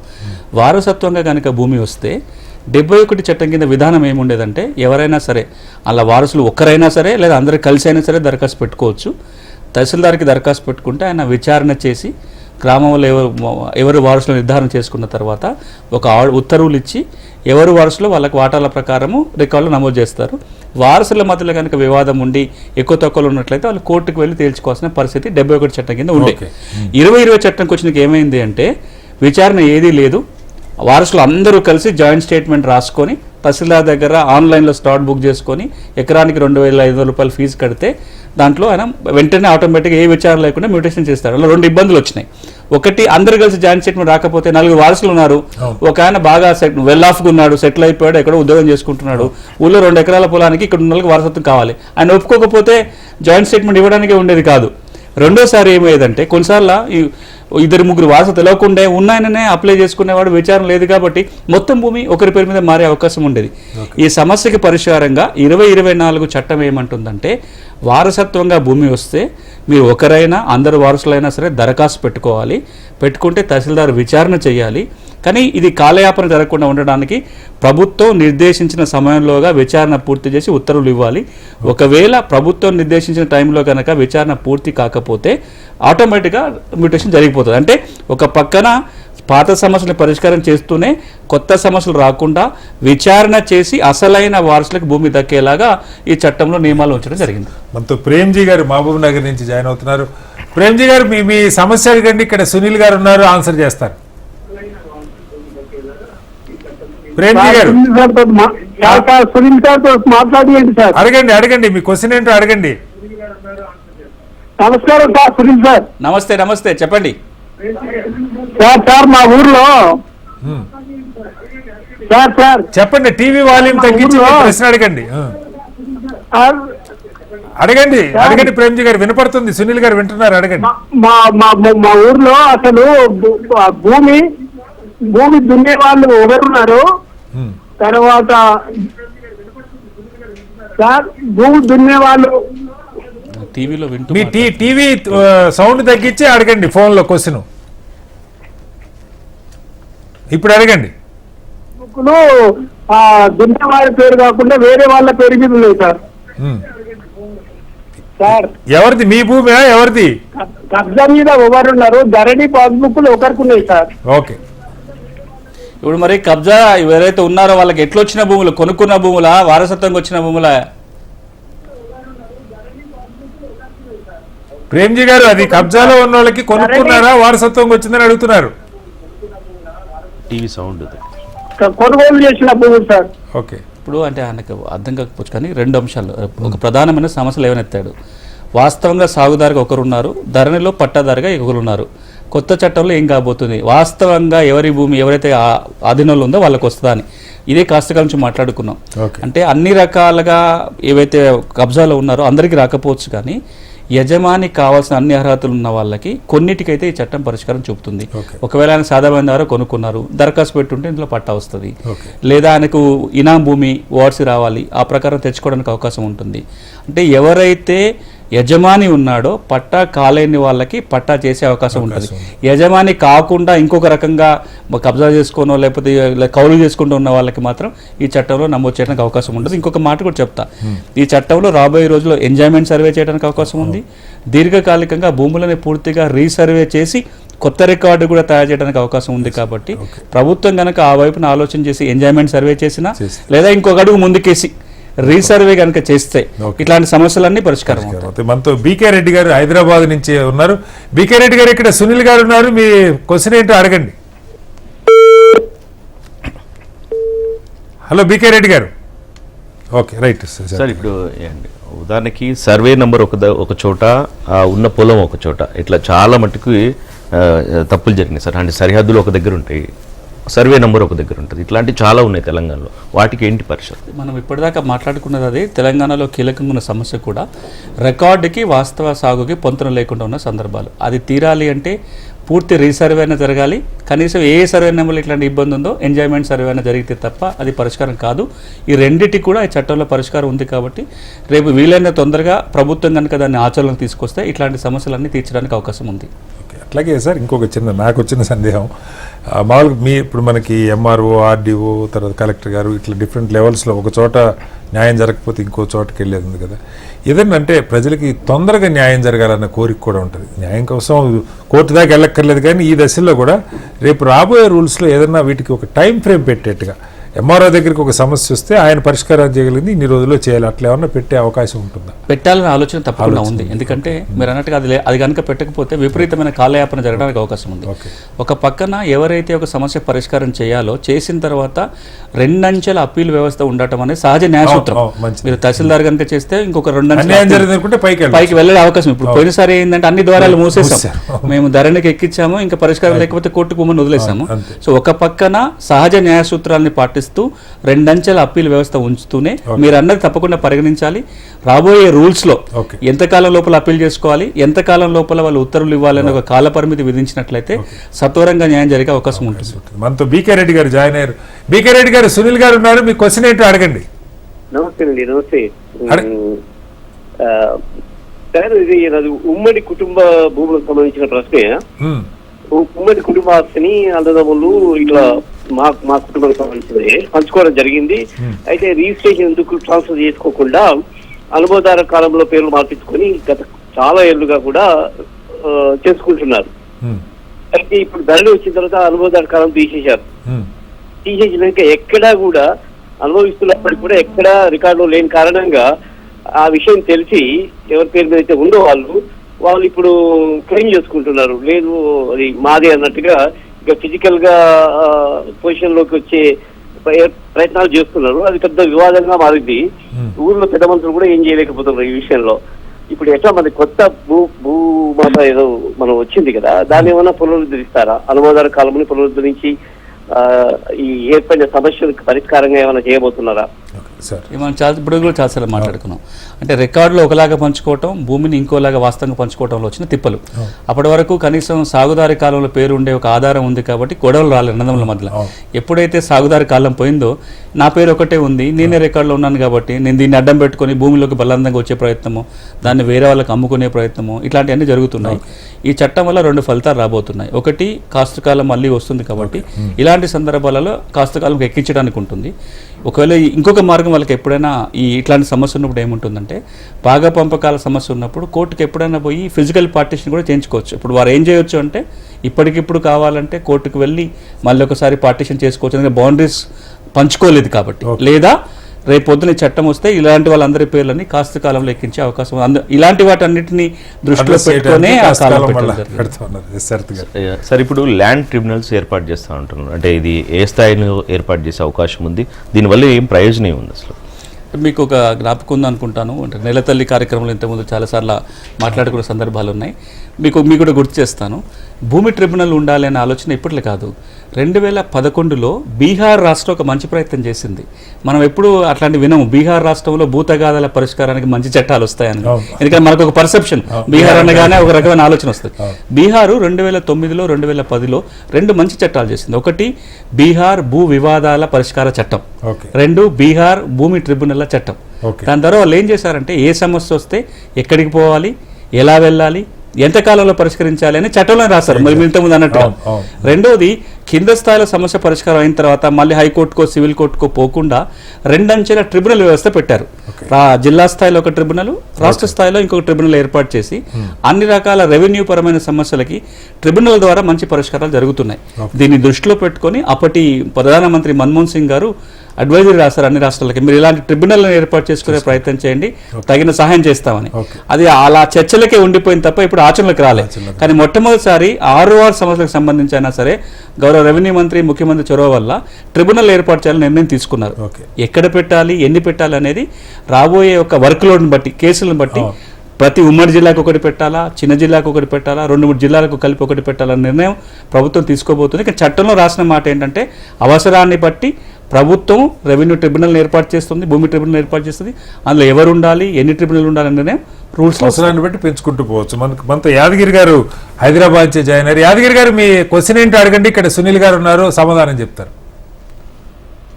సార్ ఇప్పుడు శ్రీనివాసరావు గారు ఉన్నారు కదా, చెప్పండి యాదగిరి గారు, మీ క్వశ్చన్ అడగండి. ఇక్కడ సునీల్ కుమార్ గారు ఉన్నారు, భూభారతి చట్టం తయారు చేసిన కమిటీలో సభ్యులు, వారు సమాధానం చెప్తారు. మీ ప్రశ్న అడగండి. శ్రీనివాసరావు గారు మీరు మదినాగూడ నుంచి అప్పుడు సార్. అవునవును, అడగండి. మీ భూమికి సంబంధించిన ప్రశ్న అడగండి. సార్ నేను 2007లో టీవీ ఆపేసి ఫోన్ లో క్వశ్చన్ అడగండి యాదగిరి గారు. చేపిస్తున్నాను నేను. టీవీ సౌండ్ తగ్గించి మీ ప్రశ్న అడగండి. యాదగిరి గారు మీ ప్రశ్న, టీవీ సౌండ్ ఆపేసి క్వశ్చన్ అడగండి, సునీల్ గారు సమాధానం చెప్తారు. హలో, కట్ అయింది, చెప్పండి సార్. సార్ ఇప్పుడు ఉదాహరణకి ధరణి వచ్చిన తర్వాత చాలామంది కొంత తెలంగాణ ప్రాంతంలో వేరే దుబాయ్ ఆ ప్రాంతంలోకి వెళ్ళి ఆయా వృత్తుల్లో ఉన్నవాళ్ళు, సో వాళ్ళకి చాలామందికి ధరణిలో కొన్ని సమస్యలు నేను అన్నారు. సో వాళ్ళకి తెలీదు అసలు వాళ్ళ ఎంట్రీ కానీ ఏ అప్లికేషన్ పెట్టుకోలేదు. ఇప్పుడు వాళ్ళ పరిస్థితి ఎన్ఆర్ఐలకు సంబంధించిన ఇష్యూస్ చాలా ఉన్నాయి. ధరణి కూడా వచ్చింది. అంటే ధరణిలో కొంతమందికి వాళ్ళ తమ ఇంప్రెషన్ ఇవ్వలేదని, ఆధార్ అథెంటికేషన్ జరగలేదని, కొత్త పాస్బుక్లే రాలేదు. తర్వాత వాళ్ళు ఒక సమస్య పక్కకి దరఖాస్తు పెట్టుకోవాలంటే కూడా ఇండియాలోకి వచ్చి మళ్ళీ దరఖాస్తు పెట్టుకోవాలి. కొన్నిటికి ధరణి పోర్టల్ అడ్రస్ చేసే ప్రయత్నం చేశారు కానీ పూర్తిగా ఆ సమస్యలకు పరిష్కారం కాలేదు. ఈ రోజున ఇక్కడ ఎవరికైతే భూమి హక్కులు ఉంటాయో సమస్య ఉంటే ఏ మార్గంలో అయినా దరఖాస్తు పెట్టుకునే అవకాశం ఇస్తుంది కాబట్టి ఆ మేరకు ఇబ్బందులు రావు. కానీ ఈ రోజుకున్న లెక్కల ప్రకారం దాదాపుగా 5 లక్షల ఎకరాల భూమి ఆధార్ నెంబర్ ఇవ్వకపోవటం వలన అది పెండింగ్లో ఉంది, కొత్త పుస్తకాలు రాలేదు. మరి వాళ్ళకి కావాలని ఇవ్వలేదా, ఇలా విదేశాల్లో ఉన్న వాళ్ళకి ఆధార్ నెంబర్ లేకపోవటం ఇవ్వలేదా, వాటిని పరిశీలించాల్సి వస్తుంది. నిజమైన భూ హక్కుదారులకి ఈ సమస్య కనుక ఉన్నట్లయితే రాబోయే రూల్స్లో కూడా ఒక పరిష్కారం చూపించడానికి ఛాన్స్ ఉంది. అట్లాగే ఇంకొకటి సార్, మనకి ఇప్పుడు వ్యవసాయ భూములకు సంబంధించి అయితే ఇప్పుడు మీరు భూదారి చెప్పారు, అట్లాగే ఈ ఆబాదీలో ఉన్నాయి కానీ లేకపోతే గ్రామ కంట్రోల్ ఉన్న వాటికి సంబంధించి కూడా కొన్ని ఇష్యూస్ ఉంటాయి. వాటికి కూడా ఏమన్నా ఒక రికార్డు ప్రాపర్గా తయారు చేసే అవకాశం ఉంటుంది. దీని మీద మీరు అనేది చాలా కీలకమైన, మీరు చాలా సందర్భాలలో ఈ హైకోర్టు వరకు వచ్చిన అంశాలు ఇప్పటిదాకా 2 రాష్ట్రాలు కూడా, తెలంగాణలో అటు ఆంధ్రప్రదేశ్లో కూడా గ్రామ కంఠం లేదా ఆబాదీ భూములన్నింటినీ కూడా ప్రభుత్వ భూములుగా పరిగణించారు. వాటికి నంబర్ ఉండదు. మీరు ఏ రెవెన్యూ గ్రామం పట్టం తీసుకున్నా కొంత భూమి మార్క్ అయి ఉంటుంది. అది ఎందుకు అంటే నివాస స్థలాల కోసం కేటాయించబడ్డ ప్రాంతం. నిన్న మొన్నటి వరకు రెవెన్యూ చట్టాల ప్రకారము ఆబాదీలంతా ప్రభుత్వ భూమినే. ఆ ప్రభుత్వ భూములు ఎవరెవరికైతే ఇల్లులు ఉంటాయో వాళ్ళ నుంచి పన్ను వసూలు చేసే అధికారం పంచాయతీలకు ఉంది. అంటే పంచాయతీలు కూడా భూమి హక్కులు ఎవరో చూడట్లేరు. ఇల్లు ఉంది అంటే చూసుకొని దానికి ఒక పన్ను వసూలు చేసుకోవచ్చు, ఒక రికార్డు మెయింటైన్ చేసుకున్నారు తప్ప ఒక పక్కన ఈ భూమికి రికార్డు లేదు, మరో పక్కన వాటికి హక్కుల మీదనే ఒక ప్రశ్నార్థకమై ఉన్నది. ఈ మధ్యలో 2-3 సందర్భాలలో గౌరవ తెలంగాణ హైకోర్టు కావచ్చు, అటు ఆంధ్రప్రదేశ్ హైకోర్టు కావచ్చు తీర్పులు ఇస్తే ఏమన్నదంటే ఆబాది లేదా గ్రామ కంఠం అంటే ప్రభుత్వ భూమి కాదు, అప్పట్లోనే ఇంటి స్థలాల కోసం ప్రత్యేకంగా కేటాయించబడ్డ ప్రాంతం అనే అర్థం ఉంటుంది. కాబట్టి వీటి మీద మీరు రిజిస్టర్లు ఆపడానికి వీల్లేదు, ఈ భూములను మీరు నిషేధ జాబితాలో పెట్టడానికి వీల్లేదని తీర్పులు ఇచ్చారు. అయినా కానీ ఇప్పటికి ఇబ్బందులు ఉన్నాయి. మరొక పక్కన గవర్నమెంట్ ఆఫ్ ఇండియా చెప్తున్న మాట ఏంటంటే ఈ గ్రామ కంటాలకి ఆబాదీలకి సరైన రికార్డు లేకపోవటం వల్ల అటు యజమానులకు ఇబ్బంది మాత్రమే కాదు, పంచాయతీలలో ప్లానింగ్ చేయాలన్నా, ఇంటి పన్నులు ప్రాపర్గా వసూలు చేయాలన్నా, లేదా వీళ్ళు ఎప్పుడైనా పోయి బ్యాంకులో కుదబెట్టుకుని అప్పు తెచ్చుకోవాలన్నా చాలా ఇబ్బందులు అవుతున్నాయి. కాబట్టి వ్యవసాయ భూములకు ఎట్లయితే రికార్డు ఉందో ఆబాది గ్రామ కంటాలకు కూడా రికార్డు తయారు చేయాలి. అంటే ఏం జరగాలి? సర్వే జరగాలి, సెటిల్మెంట్ జరగాలి వ్యవసాయ భూములు జరిగినట్టుగా. అది చేయటం కోసం కేంద్రం ఒక ప్రత్యేక పథకం తీసుకొచ్చి నిధులని గవర్నమెంట్ ఆ రాష్ట్ర ప్రభుత్వాలకు ఇస్తుంది. సర్వే ఆఫ్ ఇండియా వాళ్ళ భాగస్వామ్యంతో సర్వే ఆఫ్ ఇండియా వాళ్ళు చేస్తారు. సెటిల్మెంట్ ఎవరు చేయాలి? పంచాయతీరాజ్ శాఖనో రెవెన్యూ శాఖనో చేయాలి. ఇప్పుడు దానికి సంబంధించి ఈ చట్టంలో నిబంధన పెట్టాము. దీనికి కొంచెం వివరించే ప్రయత్నం చేస్తుంది. మొదటిసారి వస్తుంది కాబట్టి చాలా అనుమానాలు ఉన్నాయి. ఇప్పుడు ఈ చట్టం 3 అంశాలు పేర్కొంటుంది ఆబాదీలకు సంబంధించి. ఏమంటుందంటే ప్రభుత్వం నిర్ణయించిన తేదీ నుంచి ఆబాది గ్రామ కంఠానికి కూడా 6 వారు ఉండబోతుంది. రికార్డు తయారు చేస్తారు. ఎట్లా తయారు చేస్తారు అంటే సర్వే ఆఫ్ ఇండియా వాడు కొలిచి పటాలు ఇస్తాడు. రెవెన్యూ శాఖ పంచాయతీ వాళ్ళ మిగతా భాగస్వాములు చేస్తే ఎవరెవరికైతే భూములు ఉన్నాయో వాళ్ళ పేరు రికార్డులో రాస్తారు. ఇది ఒకసారి రికార్డు తయారైతే మీరు దీని మీద అభ్యంతరాలు ఉంటే కూడా ఛాలెంజ్ చేసుకోవచ్చు. ఒకసారి రికార్డు తయారైన తర్వాత మరి మ్యూటేషన్లు మ్యూటేషన్లు ఎవరు చేస్తారంటే ఇప్పుడు ఏ విధంగానైతే మ్యూటేషన్లు జరుగుతాయో ఆ వ్యవస్థ కొనసాగుతుంది. ఇప్పుడు ఎవరు చేస్తున్నారు? సబ్ రిజిస్ట్రార్ రిజిస్ట్రేషన్ చేస్తున్నాడు, మ్యూటేషన్ లోకల్ బాడీస్ చేస్తున్నారు, అవి కొనసాగుతుంది. కానీ ఎప్పుడు లేనిది ఒక కొత్త అవకాశం ఏంటంటే ఆ మ్యూటేషన్ల మీద అభ్యంతరాలంటే మీరు కోర్టుకు పోవాల్సిన పని లేదు. 6 చట్టం కింద ఏదైతే అపిలేట్ వ్యవస్థ ఉందో వాళ్ళు మ్యూటేషన్ సమస్యలు కూడా పరిష్కారం చేయొచ్చు. దానివల్ల తెలంగాణ రాష్ట్రంలో 10,954 రెవెన్యూ గ్రామాల్లో ఉన్న ఆబాదీ భూములకు రికార్డు వస్తుంది. ఆ రికార్డులో సమస్యలు ఉంటే పరిష్కరించాల్సిన పని లేకుండా వస్తుంది. మనతో సుదర్శన్ గారు వరంగల్ నుంచి ఒక ప్రశ్న అడుగుతున్నారు. సుదర్శన్ గారు, ఇక్కడ సునీల్ గారు ఉన్నారు, మీ సందేహం ఏంటో అడగండి. సార్ నమస్తే సార్. నమస్తే సార్. నమస్తే, చెప్పండి సార్. ఏం లేదండి, మాకు 3 గుంటల భూమి ఉండే. హలో, అడగండి సార్, మీ క్వశ్చన్ అడగండి. ఒక 3 గుంటల భూమి ఉంటే మా దగ్గర రెడ్డి వాళ్ళకి 3 వైపుల భూమి ఉండే. అయితే వాళ్ళు తీసేసుకుని అది వేరే వాళ్ళకి అమ్మేసుకున్నారు. మాకు వాళ్ళదే ప్లేస్ కింద 3 గుంటలు ఇవ్వడం జరిగింది సార్. కానీ అది మేము మా పేరు మీద చేపించుకోలేదు. ఇప్పుడు వాళ్ళ పేరు మీదనే చూపిస్తుంది. వాళ్ళు ఏమంటున్నారు అంటే మీకు ఎక్కడ సంతకం పెట్టమంటే అక్కడ పెడతాము, మీరు తీసుకునే వాస్తవం మీకు ఇవ్వడానికి మేము అడిగానే ఉన్నామని చెప్పడం జరుగుతుంది సార్. నేను ఎట్లా అప్రోచ్ కావాలన్నది నాకు అర్థమవుతుంది. అంటే కొంచెం లోతుకు వెళ్ళాలి. తెలంగాణలో ఒకప్పుడు హద్దుబదులని ఉండేది, మీకు వింటారు. అంటే నా భూమి ఇక్కడ ఉంది, మేము బదలాయింపు చేసుకోవచ్చు మార్చుకోవడానికి. వాళ్ళదేమైంది 3 గుంటలు ఒక చోటు ఉంది, ఆయన అమ్మిన పట్టధరకు అక్కడ లేదు కాబట్టి మార్చుకున్నారు. ధరణి రాకముందు రెవెన్యూ వ్యవస్థలో హద్దుబదులు చేసుకుంటే తహసీల్దారే రికార్డులు మార్చే అధికారం ఉండేది, ఎక్స్చేంజ్ అంటాం. ఇప్పుడు ఆ అవకాశం లేదు.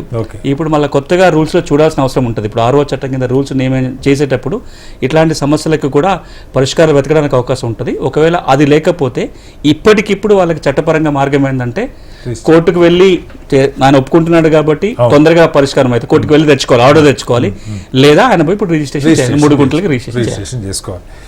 సార్, ఇప్పుడు ఈ భూభారతి చట్టం రూపకల్పన భాగంగా అంటే ఎట్లాంటి కసరత్తు జరిగింది? దీంట్లో మీకు ప్రధానంగా కీలకంగా కనిపించిన సమస్యలు అంటే మీరు దీనిపైన 1 సంవత్సరం పట్టింది ఇప్పటికీ. ఎప్పుడో ఫిబ్రవరి మార్చిలో మొదలు పెడితే ఒక 3-4 అంశాలను చాలా ప్రధానంగా దృష్టిలో పెట్టుకున్నాం. ఈ చట్టం చేసేటప్పుడు పాతదంతా చెడ్డది అనుకోవద్దు, పాత దాంట్లో మంచి ఉంటే కొనసాగాలి. Number 1 rule. 2 రూల్ ఏంటంటే ఈ చట్టం ఇప్పటి సమస్యలకి పరిష్కారం చూపాలి. ఏదో మనం ఐడియలిస్టిక్ చట్టం రాయటం కాదు. ఈ రోజున తెలంగాణ సమాజం ఎదుర్కొంటున్న సమస్యలకి ఇది పరిష్కారం చూపాలంటే సమస్యలు మనం లోతుగా అర్థం చేసుకోవాలి. ఇప్పటికే ఆ ఫీల్డ్లో ఉన్నాం కూడా ప్రభుత్వం ఏం చేసింది? 2 పైలట్ కార్యక్రమాలు చేసింది. యాచారం మండలంలో ఒక పైలట్ కార్యక్రమం, తిరుమలగిరి సాగర్లో ఒక పైలట్ కార్యక్రమం. అప్పటికే ధరణిలో ఉన్న సమస్యల్ని పూర్తిగా అర్థం చేసుకునే ప్రయత్నం చేశాం. ఇక 3వది, చట్టం ఇప్పటికిప్పుడు పనికొచ్చిన మాత్రమే కాదు, రాబోయే ఒక 20-30 సంవత్సరాలకు కూడా చట్టాన్ని మార్చే అవసరం మళ్ళీ రాకూడదు. ఫ్యూచరిస్టిక్గా ఉండాలి. మీరు ఆ చట్టం చూస్తే 3 ఉంటాయి. పాత 6వ చట్టంలో మంచి కొనసాగుతుంది, ఇప్పటి సమస్యలకు పరిష్కారం చూపుతుంది. మీరైతే భూదారు కావచ్చు, స్వమిత, ఇవన్నీ కూడా రాబోయే అంశాలకి దృష్టిలో పెట్టుకుంటాయి. ఇది ఒక పని చేశాము. 2వది ఏం చేశామంటే మనం ఒక్కరే కాదు, ఇప్పుడు 6వ చట్టం ఉన్నది, దేశం మొత్తం 6వ చట్టాలు ఉన్నాయి. అక్కడ ఏమన్నా ఉన్నాయా అని వెతికి చూసాం. గౌరవ రెవెన్యూ మంత్రి గారు ప్రతిసారి అసెంబ్లీలో చెప్పారు, బయట చెప్పారు. 18 రాష్ట్రాల్లో ఉన్న 6వ చట్టం అదే. నేను వ్యక్తిగతంగా ఆ చట్టాలని చూసి అందులో ఏమైనా మంచిగా ఉందా పనికి వచ్చేది చూసాం. Okay. దీంతో పాటుగా ఇంకొక అంశం మీరు కొంచెం అందరి దృష్టికి వెళ్ళేది ఏంటంటే ఈ చట్టాన్ని కేవలం అధికారులు లేదా మంత్రులు ముఖ్యమంత్రి కూర్చొని రాయటం కాదు, మొట్టమొదటిసారిగా అత్యంత ప్రజాస్వామ్యయుతంగా చట్టాన్ని తయారు చేసి చట్టసభకు పోకముందే ప్రజలు ఉంచాం. డ్రాఫ్ట్ పెట్టారు. దాదాపుగా 2 నెలల పాటు చర్చ ఉంది, చాలా మంది సలహాలు సూచనలు ఇచ్చారు. వాటిని కూడా పరిగణ తీసుకొని మళ్ళీ ముసాయిదా మారిన తర్వాతే అసెంబ్లీ ముందుకు పోయింది. నేను లా విద్యార్థిగా ఎప్పుడు అనుకుంటున్నా చట్టం తయారు కావాలంటే కేవలం ఊరికే చట్టం చేయకపోవడం కాదు, ప్రజలు చర్చ ఉండాలని. ఇది ఒక ఎగ్జాంపుల్ కూడా నిలిచిపోతుంది. మనకి తిరిగి స్వాగతం. మనతో చంద్రయ్య గారు షాద్ నగర్ నుంచి ఒక రైతు ఉన్నారు. చంద్రయ్య గారు, ఇక్కడ సునీల్ గారు ఉన్నారు. మీ క్వశ్చన్ ఏంటో అడగండి, సమాధానం చెప్తారు. నమస్కారం సార్. యా, పెద్దగా మాట్లాడండి చంద్రయ్య గారు. నమస్కారం సార్. ఓకే, హలో, అడగండి మీ క్వశ్చన్ అడగండి, వినపడుతుంది. ఏం లేదు సార్, ఇప్పుడు మా నాయన ఆస్తి అయితే ఒక నెంబర్లోనేమో మా తమ్మునికి ఎక్కువ ఉంది, ఒక నెంబర్లోనేమో నాకు 4 గుంటలే ఎక్కువ ఉంది, ఆయనకు ఒక 10 గుంటలు ఎక్కువ ఉంది. అట్లా ఎక్కువ ఉన్నదంటే నాకే కావాలి, నేను దాని అది రోడ్కుంది సార్, నాదేమో చిల్లరకుంది, తక్కువ ఉంది. తక్కువ ఉన్నది ఎక్కువ ఉన్నది, అది సరితా చేసుకుందామంటే చేసుకుంటలేడు. ఎట్లా పరిష్కారం ఏంది ఈ సందర్భంగా అంటే ఈ సందర్భంగా ఒక మాట కూడా క్లాస్ చేయాలి. చాలా మంది ఏమనుకుంటారంటే ఆర్ఓఆర్ చట్టం అన్ని సమస్యలకి పరిష్కారం కాదు. ఇది ముఖ్యంగా అన్నదమ్ముల పార్టీషన్ డిస్ప్యూట్స్ ఏవైతే ఉంటాయో, పార్టీషన్ వివాదంలో యాజమాన్య హక్కుల నిర్ధారణ చేసే అధికారం కేవలం సివిల్ కోర్టులకే ఉంటుంది. ఈ చట్టంలో కూడా స్పష్టంగా మాట రాసాం, ఎక్కడైనా సరే యాజమాన్య హక్కుల వివాదం ఉంటే సివిల్ కోర్టుకు వెళ్లాల్సిందే. ఈ ఆర్ఓఆర్ చట్టంలో ఎవరికైతే స్పష్టమైన హక్కులు ఉంటాయో వాళ్ళని రికార్డులు ఎక్కిస్తారు. రికార్డులకు ఎక్కేటప్పుడు తప్పులున్నా, హక్కులున్న వాళ్ళ పేరు రికార్డుకి ఎక్కకపోయినా ఈ అప్పీలేట్ వ్యవస్థ పనిచేస్తుంది. అంతేగాని ఆర్ఓఆర్ చట్టం కింద వచ్చి నేను యాజమాన్య హక్కుల నిర్ధారణ చేస్తా అంటే కుదరదు. ఈ భాగ పంపకాల వివాదాలు ఏవైతే ఉన్నాయో అవి తప్పకుండా సివిల్ కోర్టుకు వెళ్ళి తేల్చుకోవాల్సిందే. ఈ చట్టం కింద అప్పీల్ అధికారులు ఏవి చేయడానికి అవకాశమే లేదు దాంట్లో. చంద్రయ్య గారు విన్నారు కదా, దానికి ప్రశ్నకి సార్ సంబంధించారు. మీరు సివిల్ కోర్టుకి వెళ్లాల్సిందే, ఇది ఇద్దరికి మధ్య సమంగా పంపిణీ కావాలంటే అని చెప్తున్నారు సార్. ఇప్పుడు ధరణికి సంబంధించి అప్పుడు కొత్తగా మొదలుపెట్టినప్పుడు ఒక దాదాపు ఒక 2 నెలలు ప్రజలు ఇబ్బంది పడ్డారు, దాన్ని పూర్తిగా ఆగిపోవడం, మళ్ళీ తర్వాత దాన్ని అప్డేట్ చేయడం అంటే. సో ఇప్పుడు ఎట్లా చేస్తారు? మళ్ళీ అదే సమస్య వచ్చే అవకాశం ఉందా, లేకపోతే దానికి ఏ విధంగా మీరు అంటే ఇప్పటికే ఆల్రెడీ కసరత్తు జరుగుతుంది. ఇంతకుముందు వారు అడిగినప్పుడు చెప్పడం కూడా స్పష్టంగా ఏంటంటే ఎక్కడ ఆగకూడదు, ఈ వ్యవస్థ కొనసాగి కొత్తది రావాలి తప్ప మొదలు బ్రేక్ రావద్దని. ఇప్పటికే ఎన్ఐసికి అప్పచెప్పారు ఆ సాఫ్ట్వేర్, వాళ్ళు ఆ కసరత్తు చేస్తున్నారు. ఎన్ఐసికి వాళ్ళకి రెవెన్యూ పరంగా సహాయ సహకారాల కోసం నిన్ననే ప్రభుత్వం ఒక కమిటీ కూడా అధికారుల కమిటీ వేసింది. ఎన్ఐసికి ఎప్పటికప్పుడు ఇన్పుట్స్ ఇవ్వడం కోసం పకడ్బందీగా ఒక కొత్త వెబ్సైటు మంచి సాఫ్ట్వేర్ తోటి చేసే ప్రయత్నం జరుగుతుంది. అది అందుబాటులోకి వస్తుంది. ఆ తర్వాత రూల్స్ కూడా వచ్చి అన్నీ సిద్ధంగా ఉన్నప్పుడే కొత్త వ్యవస్థకు పోతుంది. సిద్ధంగా లేనప్పుడు మనం మొదలుపెట్టే ప్రయత్నం జరగదు. కాబట్టి మీరు అంటున్నట్టుగా ఇంతకుముందు జరిగిన ట్రాన్సిషన్ ఫేజ్ ఇబ్బందులు అయితే ఉండవు. అట్లాగే ఇంకొకటి సార్, ఇప్పుడు వారసత్వం గురించి మనకు వచ్చిన క్వశ్చన్లు కూడా చాలా అవే వస్తూ ఉన్నాయి. ఈ వారసుల్ని మొత్తాన్ని గుర్తించకుండా ఒకళ్ళు ఇద్దరు వెళ్తే వాళ్ళ పేరుతో చేసేసిన సందర్భాలు ఉన్నాయి. ఇవి మీరు అన్నట్టు చాలా మందికి అన్నిటికీ దీనిలోనే పరిష్కారం ఇస్తారు, కానీ మరి అలాంటి మ్యూటేషన్ కూడా జరిగిపోయినాయి ఉంటాయి. వాటిని ఎట్లా ఏం చేస్తారు? అంటే మ్యూటేషన్ ఇప్పుడు రద్దు చేయొచ్చు. ఇప్పుడు జరిగిపోయిన మ్యూటేషన్ తప్పుగా జరిగితే ఈ చట్టంలో అవకాశం ఉంటుంది. ఇప్పుడు ఏం జరిగింది, పాత చట్టం కింద వారసులే ఒకరిద్దరే మిగతా లేకుండా చేసుకున్నారు. అట్లాంటి సందర్భంలో మ్యూటేషన్ రద్దు చేయొచ్చు. 4 వారసులు ఉన్నారు, ఇద్దరే చేయించుకున్నారు, ఇద్దరు ఇప్పుడు పోయి ఆర్ఓఆర్ కింద అప్పీల్కి వెళ్ళారు అనుకోండి, మ్యూటేషన్ రద్దుపరుస్తారు, హోల్డ్లో పెడతారు. మళ్ళీ 4 పేర్లు ఎక్కరు, మళ్ళీ 4 కలిసి వాళ్ళు ఒప్పుకుంటేనో లేదా 4 పోయి కోర్టు ఉత్తర్వులు తెచ్చుకుంటే మళ్ళీ ఎక్కడానికి అవకాశం ఉంటుంది. అంటే ఎక్కడైతే తప్పుగా మ్యూటేషన్ జరిగిందో వాటిని రద్దుపరచుకోవడానికి అవకాశం ఉంటుంది, కానీ ఇతర హక్కుల వివాదాలు దీని పరిధిలోకి రావు. ఇంకొక మాట కూడా చెప్పాలి, చాలా మంది అసైన్మెంట్ భూముల సమస్యగా మాకు పరిష్కారం దొరుకుతుందా, లేకపోతే ఇనా భూములు సెటిల్ అయిపోతాయి, అట్లా రకరకాల సమస్యలు దీని దృష్టికి తెస్తున్నారు. వాటన్నిటికీ కూడా వేరు చట్టాలు ఉన్నాయి. మనం 6 చట్టం కింద ఏవి చేయగలుగుతామో వాటిని మాత్రమే ఈ అప్పీల్ వ్యవస్థ పరిధిలోకి వస్తుంది. ఇప్పుడు వారసత్వం ఇచ్చినట్టు మీరు మాట్లాడినట్టు వారసత్వంకి వచ్చిన వాటిని ఆల్రెడీ మ్యూటేషన్ కంప్లీట్ అయిపోయి రిజిస్ట్రేషన్ కంప్లీట్ అయిపోయిన వాళ్ళు కూడా చాలా మంది ఉన్నారు. మళ్ళీ ఆ రిజిస్ట్రేషన్ కంప్లీట్ అయిన తర్వాత వేరే వాళ్ళకి అమ్ముకోవడం, మళ్ళీ ఒక 2-3 సార్లు అమ్మకాలు కూడా జరిగినాయి. సో వాటికి వాళ్ళ పరిస్థితిని తిరిగి తీసుకునే అవకాశం ఉంది అంటే ఇప్పుడు అవి యాజమాన్య హక్కు వివాదం క్రియేట్ అయినట్టే, అది టైటిల్ డిస్ప్యూట్. టైటిల్ డిస్ప్యూట్ అయినప్పుడు మళ్ళీ సివిల్ కోర్టుకు ముందుకు పోవాలి తప్ప 6వ చట్ట పద్ధతిలో వాటిని రద్దు చేసుకునే వెసులుబాటు ఏర్పడదు. కానీ వారసుల చేతిలో ఉంది. ఇప్పుడు 2 వారసులు ఉన్నారు, భూమి అంతా ఒకరి పేరు మీద అయిపోయింది, ఆయన చేతిలోనే ఉంది. అప్పుడు మ్యూటేషన్ తప్పుగా జరిగినట్టు కనపడుతుంది. అట్లాంటప్పుడు మ్యూటేషన్ రద్దుపరచుకోవడానికి అవకాశం ఉంటుంది. మనం ఆ సన్న గీత ఉంటుంది, అది యాజమాన్య హక్కు వివాదమా రికార్డు సమస్య, రికార్డు సమస్యకి చట్టం పరిష్కారం చూపుతుంది. అట్లాగే మీరు నిన్న కూడా చెప్పారు సార్, చాలా అంతకుముందు తెలంగాణలో కూడా ఒక 100 పైగా చట్టాలు, రకరకాల చట్టాలు, జీవోలు ఉన్నాయని. ఇప్పుడు దీనిలో మ్యాక్సిమం భూమి రికార్డులకు సంబంధించి ఎంతవరకు తీసుకురాగలిగాం, ఇవి కాకుండా ఇంకా విడిగా ఉండే, ఇప్పుడు మీరు చెప్పారు ఇనాం కానీ ఇలా ఏమేమి విడిగా ఉండే అవకాశం ఉంది, వాటిని ఎవరిని అప్రోచ్ కావాలంటే? తెలంగాణలో కీలకమైన చట్టాలు పేరుకి 80-100 చట్టాలు ఉన్నా కానీ ఒక 10 ఉంటాయి కీలకమైన చట్టాలు. అందులో 6వ చట్టం అతి ప్రధానమైనది. ఇది కాకుండా అసైన్మెంట్ చట్టం, టెనెన్సీ చట్టము, ఎల్టీఆర్ చట్టము, land revenue act, land encroachment act, ఇవి ప్రధానమైన చట్టాలు. హక్కుల రికార్డుకు సంబంధించి, భూమి రికార్డులకు సంబంధించి ఇదే కీలక చట్టం, ఇది మార్పు జరిగిపోయింది. ఇతర చట్టాల్లో కూడా చాలా మార్పులు తేవాల్సిన ఆవశ్యకత అయితే ఉంది. దాని మీద కూడా కసరత్తు జరగాలి. ఎట్లా ఒక్కొక్క చట్టాన్ని విడివిడిగా మళ్ళీ మార్పు చేయడం కసరత్తు చేసుకోవటమా, లేదా అన్ని చట్టాలని కలిపి ఒకే చట్టం కింద తీసుకొస్తూ మార్పులు చేయాలని ఆలోచన జరుగుతుంది. గౌరవ రెవెన్యూ మంత్రిగా చెప్పిన మాట ఏంటంటే రాబోయే రోజులలో ఈ మిగతా భూమి చట్టాలన్నిటినీ కలిపి ఒకే మిగతా అన్ని కలిపి ఒకే ఒక చట్టంగా తీసుకొస్తాము. అన్ని కలిపి ఒక చట్టం చేయటం మాత్రమే కాదు, ఆ ఒక చట్టం చేసేటప్పుడు తప్పులు ఏమున్నా సంస్కరించుకుంటూ కొత్త చట్టం అతి త్వరలో చేయాలనే ప్రయత్నం. మీకు జ్ఞాపకం ఉంటుంది 99 ఇట్లాంటి ప్రయత్నం జరిగింది ఉమ్మడి ఆంధ్రప్రదేశ్లో. అప్పుడు అమల్లో ఉన్న 196 భూమి చట్టాలని కలిపి ఒకే ఒక చట్టంగా చేస్తూ అసెంబ్లీ ఆమోదించింది.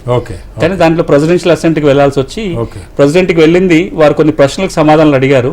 అప్పట్లో ప్రభుత్వాల మార్పులు వచ్చినా ఇంకెవరు పట్టించుకోలేదు. కానీ ఈ మధ్య కాలంలో 2016లో యూపీ ఆ ప్రయత్నం చేసి బ్రహ్మాండంగా సక్సెస్ అయింది. నేను చాలా సందర్భంలో యూపీ కూడా వెళ్ళొచ్చా. వీళ్ళ ఫలితం ఏంటంటే అంటున్నారు, అధికారులు బాగుందంటున్నారు, ప్రజలకు సౌకర్యంగా ఉంది. ఏంటంటే ఇక చట్టం అంటే ఒక చట్టం చూసుకుంటే సరిపోతుంది కదా, ఎవరికైనా ఈజీగా ఉంటుంది కదా. సో రాబోయే రోజుల్లో తెలంగాణ కూడా అలాగే ఒకే చట్టం వస్తుందని ఆశిస్తున్నా. సార్, ఇంకా అంటే వీటితో పాటు ఎలాంటి చట్టాల గురించి ఏదైనా కొత్తగా తీసుకురావడానికి ప్రయత్నం చేస్తున్నారు ప్రభుత్వం? అంటే ఇప్పుడు రైతులకు సంబంధించి నేను అన్నట్టుగా 2 ప్రతిపాదనలు ఉన్నాయి. ఒకటి అన్ని చట్టాలు కలిపి ఒకే చట్టం తేవటము. ఈ లోపల కనుక తొందరగా చేయాల్సి వస్తే ఇప్పుడు కొన్ని చట్టాలలో అర్జెంటుగా మార్పులు చేసుకోవాల్సి ఉంది. మరి ప్రభుత్వం విడివిడిగా చేస్తుందా ఒక చట్టం అనేది మనం రాబోయే రోజుల్లో చూడాలి.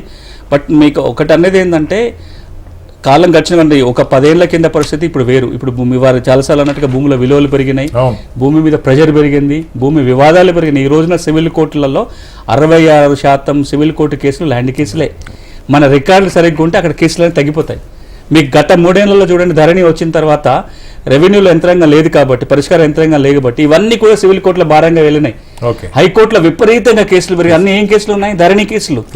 ఈ రోజున మనం కనుక 6వ చట్టాన్ని సక్రమంగా అమలు చేయగలిగితే సివిల్ కోర్టుల పైన, హైకోర్టుల పైన చాలా విపరీతంగా భారం తగ్గుతుంది. ఈ రోజున ఎప్పటికప్పుడు కాలం మారుతున్న కొద్దీ చట్టాల్లో ఏ మార్పులు చేసుకోవాలి, కొత్త చట్టాలు చేసుకుంటూ వెళ్ళాలి. రేపు పొద్దున ఒక ఆలోచన ఏంది, గవర్నమెంట్ ఆఫ్ ఇండియా 2 ముసాయిదా చట్టాలు తయారు చేసింది. కౌలు కోసం కొత్త చట్టం తయారు చేసింది, భూమి హక్కుల కోసం కొత్త చట్టం తయారు చేసింది. వాటికి అనుకూలంగా ఇంకా ఎప్పటికప్పుడు నిరంతరం మార్చుకోవాల్సిన పని చేయాలి. మనతో రాజేశం గారు పెద్దపల్లి నుంచి ఒక రైతు ఉన్నారు. రాజేశం గారు, ఇక్కడ సునీల్ కుమార్ గారు ఉన్నారు, మీ ప్రశ్నలు ఏంటో అడగండి. పెద్దగా మాట్లాడండి, అడగండి, మీ క్వశ్చన్ అడగండి. రాజేశం గారు, మీ టీవీ సౌండ్ తగ్గించి క్వశ్చన్ అడగండి.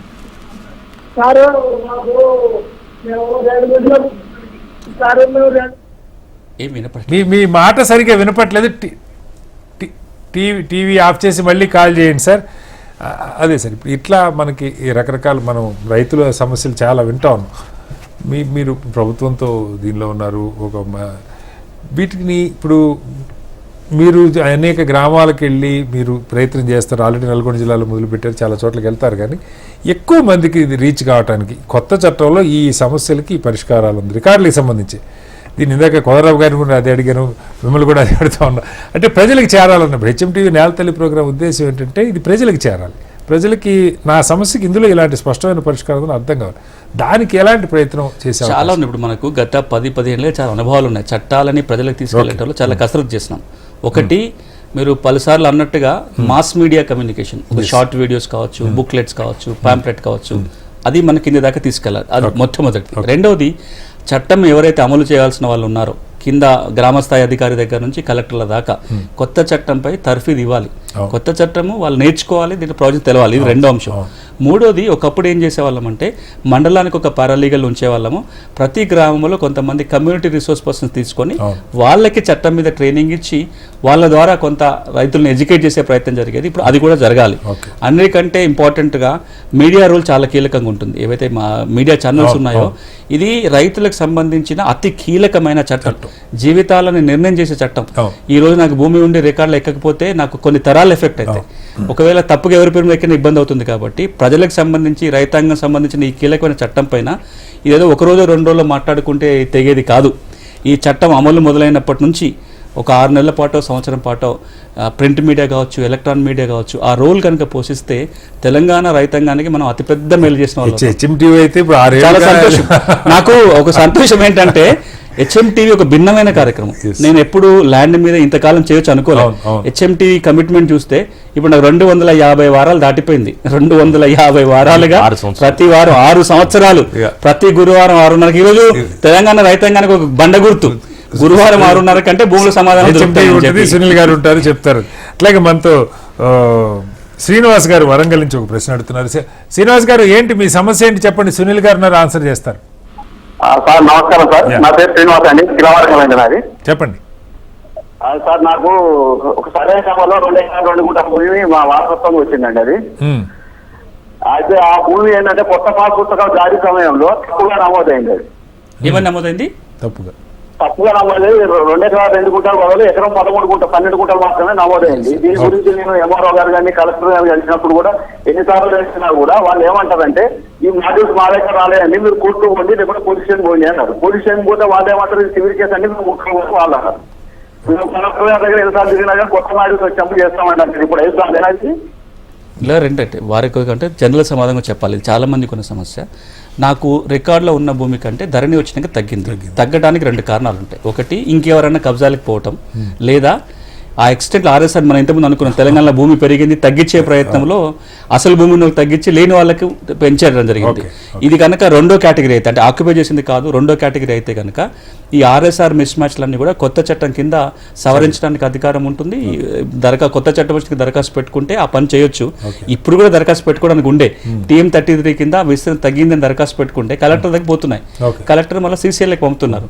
ఇది ఆర్ఎస్ఆర్ మిస్ మ్యాచ్ కాబట్టి ఎంజాయ్మెంట్ సర్వే లేకుండా చేయలేమని చెప్పి రిజెక్ట్ చేయటము పెండింగ్ పెట్టుకుని జరుగుతున్నాయి. కొత్త చట్టం కనుక వస్తే ఇలాంటి సమస్యలకి పరిష్కారం దొరుకుతుంది. మీరు అన్నట్టు ఎంజాయ్మెంట్ సర్వే కూడా జరిగితే సార్, ఇప్పుడు మీరు చెప్పినట్టు సార్ చెప్పినట్టు అంటే ఏదైనా వర్క్షాప్ నిర్వహించడం, ఇప్పుడు నిజానికి రైతులకు ఈ భూ చట్టాలకు సంబంధించి అవగాహన పూర్తిగా కొంతమందికి లేదు. సో అట్లాంటి క్రమంలో కొత్త చట్టం వచ్చింది. ఈ చట్టానికి సంబంధించి కొన్ని వర్క్షాప్ నిర్వహిస్తే బాగుంటుంది కదా. దాని ప్రభుత్వం ఆలోచన చేస్తుందని అనుకుంటున్నా. ఎందుకంటే ఇంకా ఈ చట్టం పూర్తి కాల, అంటే చట్టసభలు ఆమోదించినాయి, ఇంకా గవర్నర్ గారి సంతకం కావాలి, తర్వాత రూల్స్ కూడా రావాలి. ఈ 2 వచ్చిన తర్వాత ప్రభుత్వం కూడా పెద్ద ఎత్తున కసరత్తు చేద్దని అనుకుంటున్నా. గౌరవ రెవెన్యూ మంత్రి గారు కూడా ఇప్పటికీ ఏమన్నారంటే, మేము మంత్రులమందరం గ్రామాలకు వెళ్తాము, చట్టం అమలు చేయడం కోసం రెవెన్యూ సదస్సులు నిర్వహిస్తాము, గ్రామ స్థాయిలోనే సమస్యల పరిష్కారానికి కృషి చేస్తామని చెప్పారు. కాబట్టి తప్పకుండా ప్రభుత్వం చట్టం చేయటమే కాదు, మంచి చట్టం అర్థం కావాలి, మంచి చట్టం మంచిగా అమలు జరగాలి. ఆ 2 బాధ్యతలు కూడా ప్రభుత్వం తీసుకుంటుందని ఆశిస్తున్నా. రెవెన్యూ మంత్రి గారు కూడా చాలా ప్రెస్టీజియస్గా తీసుకుని దీని మీద ఆయన కూడా ముందు నుంచి పూర్తిగా అవగాహన ఉంది, కసరత్తు చేశారు, సంవత్సరం నుంచి పట్టుదల పట్టారు. ఇది ఎట్లయినా చేయాల్సిందే. నాకు సంతోషం ఏంటంటే దగ్గరగా చూస్తున్నాను కాబట్టి ఇద్దరు వ్యక్తులు, ముఖ్యమంత్రి గారు కావచ్చు, రెవెన్యూ మంత్రి గారు కావచ్చు. ముఖ్యమంత్రి హోదాలో అన్నిసార్లు రివ్యూ తీసుకోవడం ఈ ఒక్క అంశం మీద రేరుగా జరుగుతుంది. ఆయనకు ఆ సంకల్పం ఉంది కాబట్టి. రెవెన్యూ మంత్రి కూడా ఒక 1 year పాటు దీన్ని పట్టుదలతోటి, వారిద్దరూ ఆ పట్టుదల ఉంది కాబట్టి ఇంత తొందరగా ఒక చట్టాన్ని మనం తేయగలిగినాం. అంత కీలకమైన చట్టాన్ని అంత ఎలాంటి రెసిస్టెన్స్ ఇబ్బంది లేకుండా అసెంబ్లీలో జరిగినా కౌన్సిల్ జరిగినా పెద్ద విమర్శలు ఏమి రాలేదు. చట్టం బాగుందని అప్పటికే ధరణిలో ఉన్న సమస్యలు అందరికీ అర్థమైంది, ఇది పరిష్కారం చూపుతున్న బ్యాక్ డ్రాప్ లో వచ్చింది. కాబట్టి ఆ ఇద్దరు వ్యక్తులు వాళ్ళ చొరవ పట్టుదల కొనసాగితే తప్పకుండా గ్రామ స్థాయిలో కూడా పరిష్కారం జరుగుతాయని ఆశిస్తా. సార్, ఇప్పుడు దాదాపు సంవత్సరం కాలం పాటు దీని మీద ఒక ప్రక్రియ కొనసాగింది. ఈ క్రమంలో అసలు కీలకంగా కనిపించిన అంశాలు ఏంటి? కీలకంగా కనిపించిన అంశాలు, పాత చట్టంలో ఉన్న లోపాలు కానీ ఒకసారి.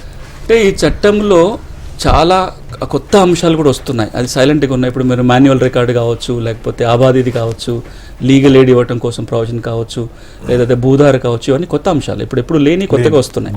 కొన్ని పాత ఉదాహరణకి సర్వే అంటే రిజిస్ట్రేషన్ మ్యూటేషన్ కంటే ముందే మ్యాప్ కంపల్సరీ అని పెట్టాము. తర్వాత పాస్ పుస్తకాల్లో కూడా మ్యాప్ ప్రింట్ చేయాలని చట్టంలో నియమం ఉంది. అంతేకాకుండా రిజిస్ట్రేషన్ జరిగిన తర్వాత కూడా రెవెన్యూ రికార్డుల మ్యూటేషన్ మ్యాప్లో కూడా చేంజెస్ చేయాలని చెప్పి ఇందులో నియమం ఉంది. ఒకసారి ఆలోచిస్తే అనిపిస్తుంది ఏంటంటే మనం ఇప్పుడు 2024లో చట్టం చేస్తున్నాం కాబట్టి గడిచిన అన్ని చట్టాల ఉన్న అనుభవాలు దీంట్లో పనికొచ్చాయి. మన రెవెన్యూ మంత్రి గారు మాటికి అసెంబ్లీలో ఏమన్నారంటే మాకు ఎట్లాంటి బేసిజాలు లేవు, ఎవరు ఏ మంచి సూచన ఇచ్చినా ఇప్పటికిప్పుడు మార్చుకోవాలంటే మార్చుకుంటామని ఆ ఓపెన్నెస్ ఉంది. ముఖ్యమంత్రి గారు కూడా అంత ఫ్రీడమ్ ఇచ్చారు కాబట్టి ఏమైందంటే ఎక్కడ మంచి ఉన్నా తీసుకోవడానికి అవకాశం ఏర్పడింది. ఇప్పుడైతే ఇంతకాలం తర్వాత ఒక చట్టం ఇప్పుడు చట్టసభ ఆమోదించి కాబట్టి ఈ మాట చెప్పగలుగుతాను. వెనక్కి తిరిగి చూసుకుంటే ఒక మంచి చట్టం చేసామని ఒక సంతృప్తి ఆ కమిటీ మెంబర్గా ఉంది. ఖచ్చితంగా నిజంగా అలాంటి సంతృప్తి అలాగే ఉపయోగపడాలన్న తపన కూడా సునీల్ గారిలో మనం చూస్తా ఉన్నాం. ముఖ్యమంత్రి గారితో పాటు రెవెన్యూ మంత్రి గారు కూడా అహర్నిశలు దీని మీద దృష్టి పెట్టారు. పార్టీలకు అతీతంగా అక్కడ ఏ పార్టీ ప్రభుత్వాలు ఉన్నా మంచి ఎక్కడ ఉన్నా తీసుకున్నారు, ఆ మంచి మేము ఫలానా చోట నుంచి తీసుకున్నామని చెప్పే సాహసం కూడా సునీల్ గారు చేస్తున్నారు. నిజంగా బీహార్లో ఉన్న చట్టమైనా లేదు గతంలో ధరలో ఉన్న మంచి అంశాలను కూడా పరిగణలోకి తీసుకున్నాం, ప్రజల నుంచి వచ్చిన వాటిని కూడా తీసుకున్నాం. నిజంగా ఇది ప్రజలకు ఉపయోగపడాలని కోరుకుందాం. రేపు కూడా హెచ్ఎంటీవీ దీని మీద 7 గంటల నుంచి సాయంత్రం 8:30 వరకు రైతుల సమస్యలకి సమాధానాలు చెప్పించేటువంటి ప్రయత్నం చేస్తుంది. ఇది ఇవాల్టి భూభారతి ప్రత్యేక చర్చ కార్యక్రమం. చర్చలో పాల్గొన్న కోదండరామ్ గారికి, సునీల్ గారికి అలాగే శరత్ గారికి ప్రత్యేక ధన్యవాదాలు. నమస్కారం.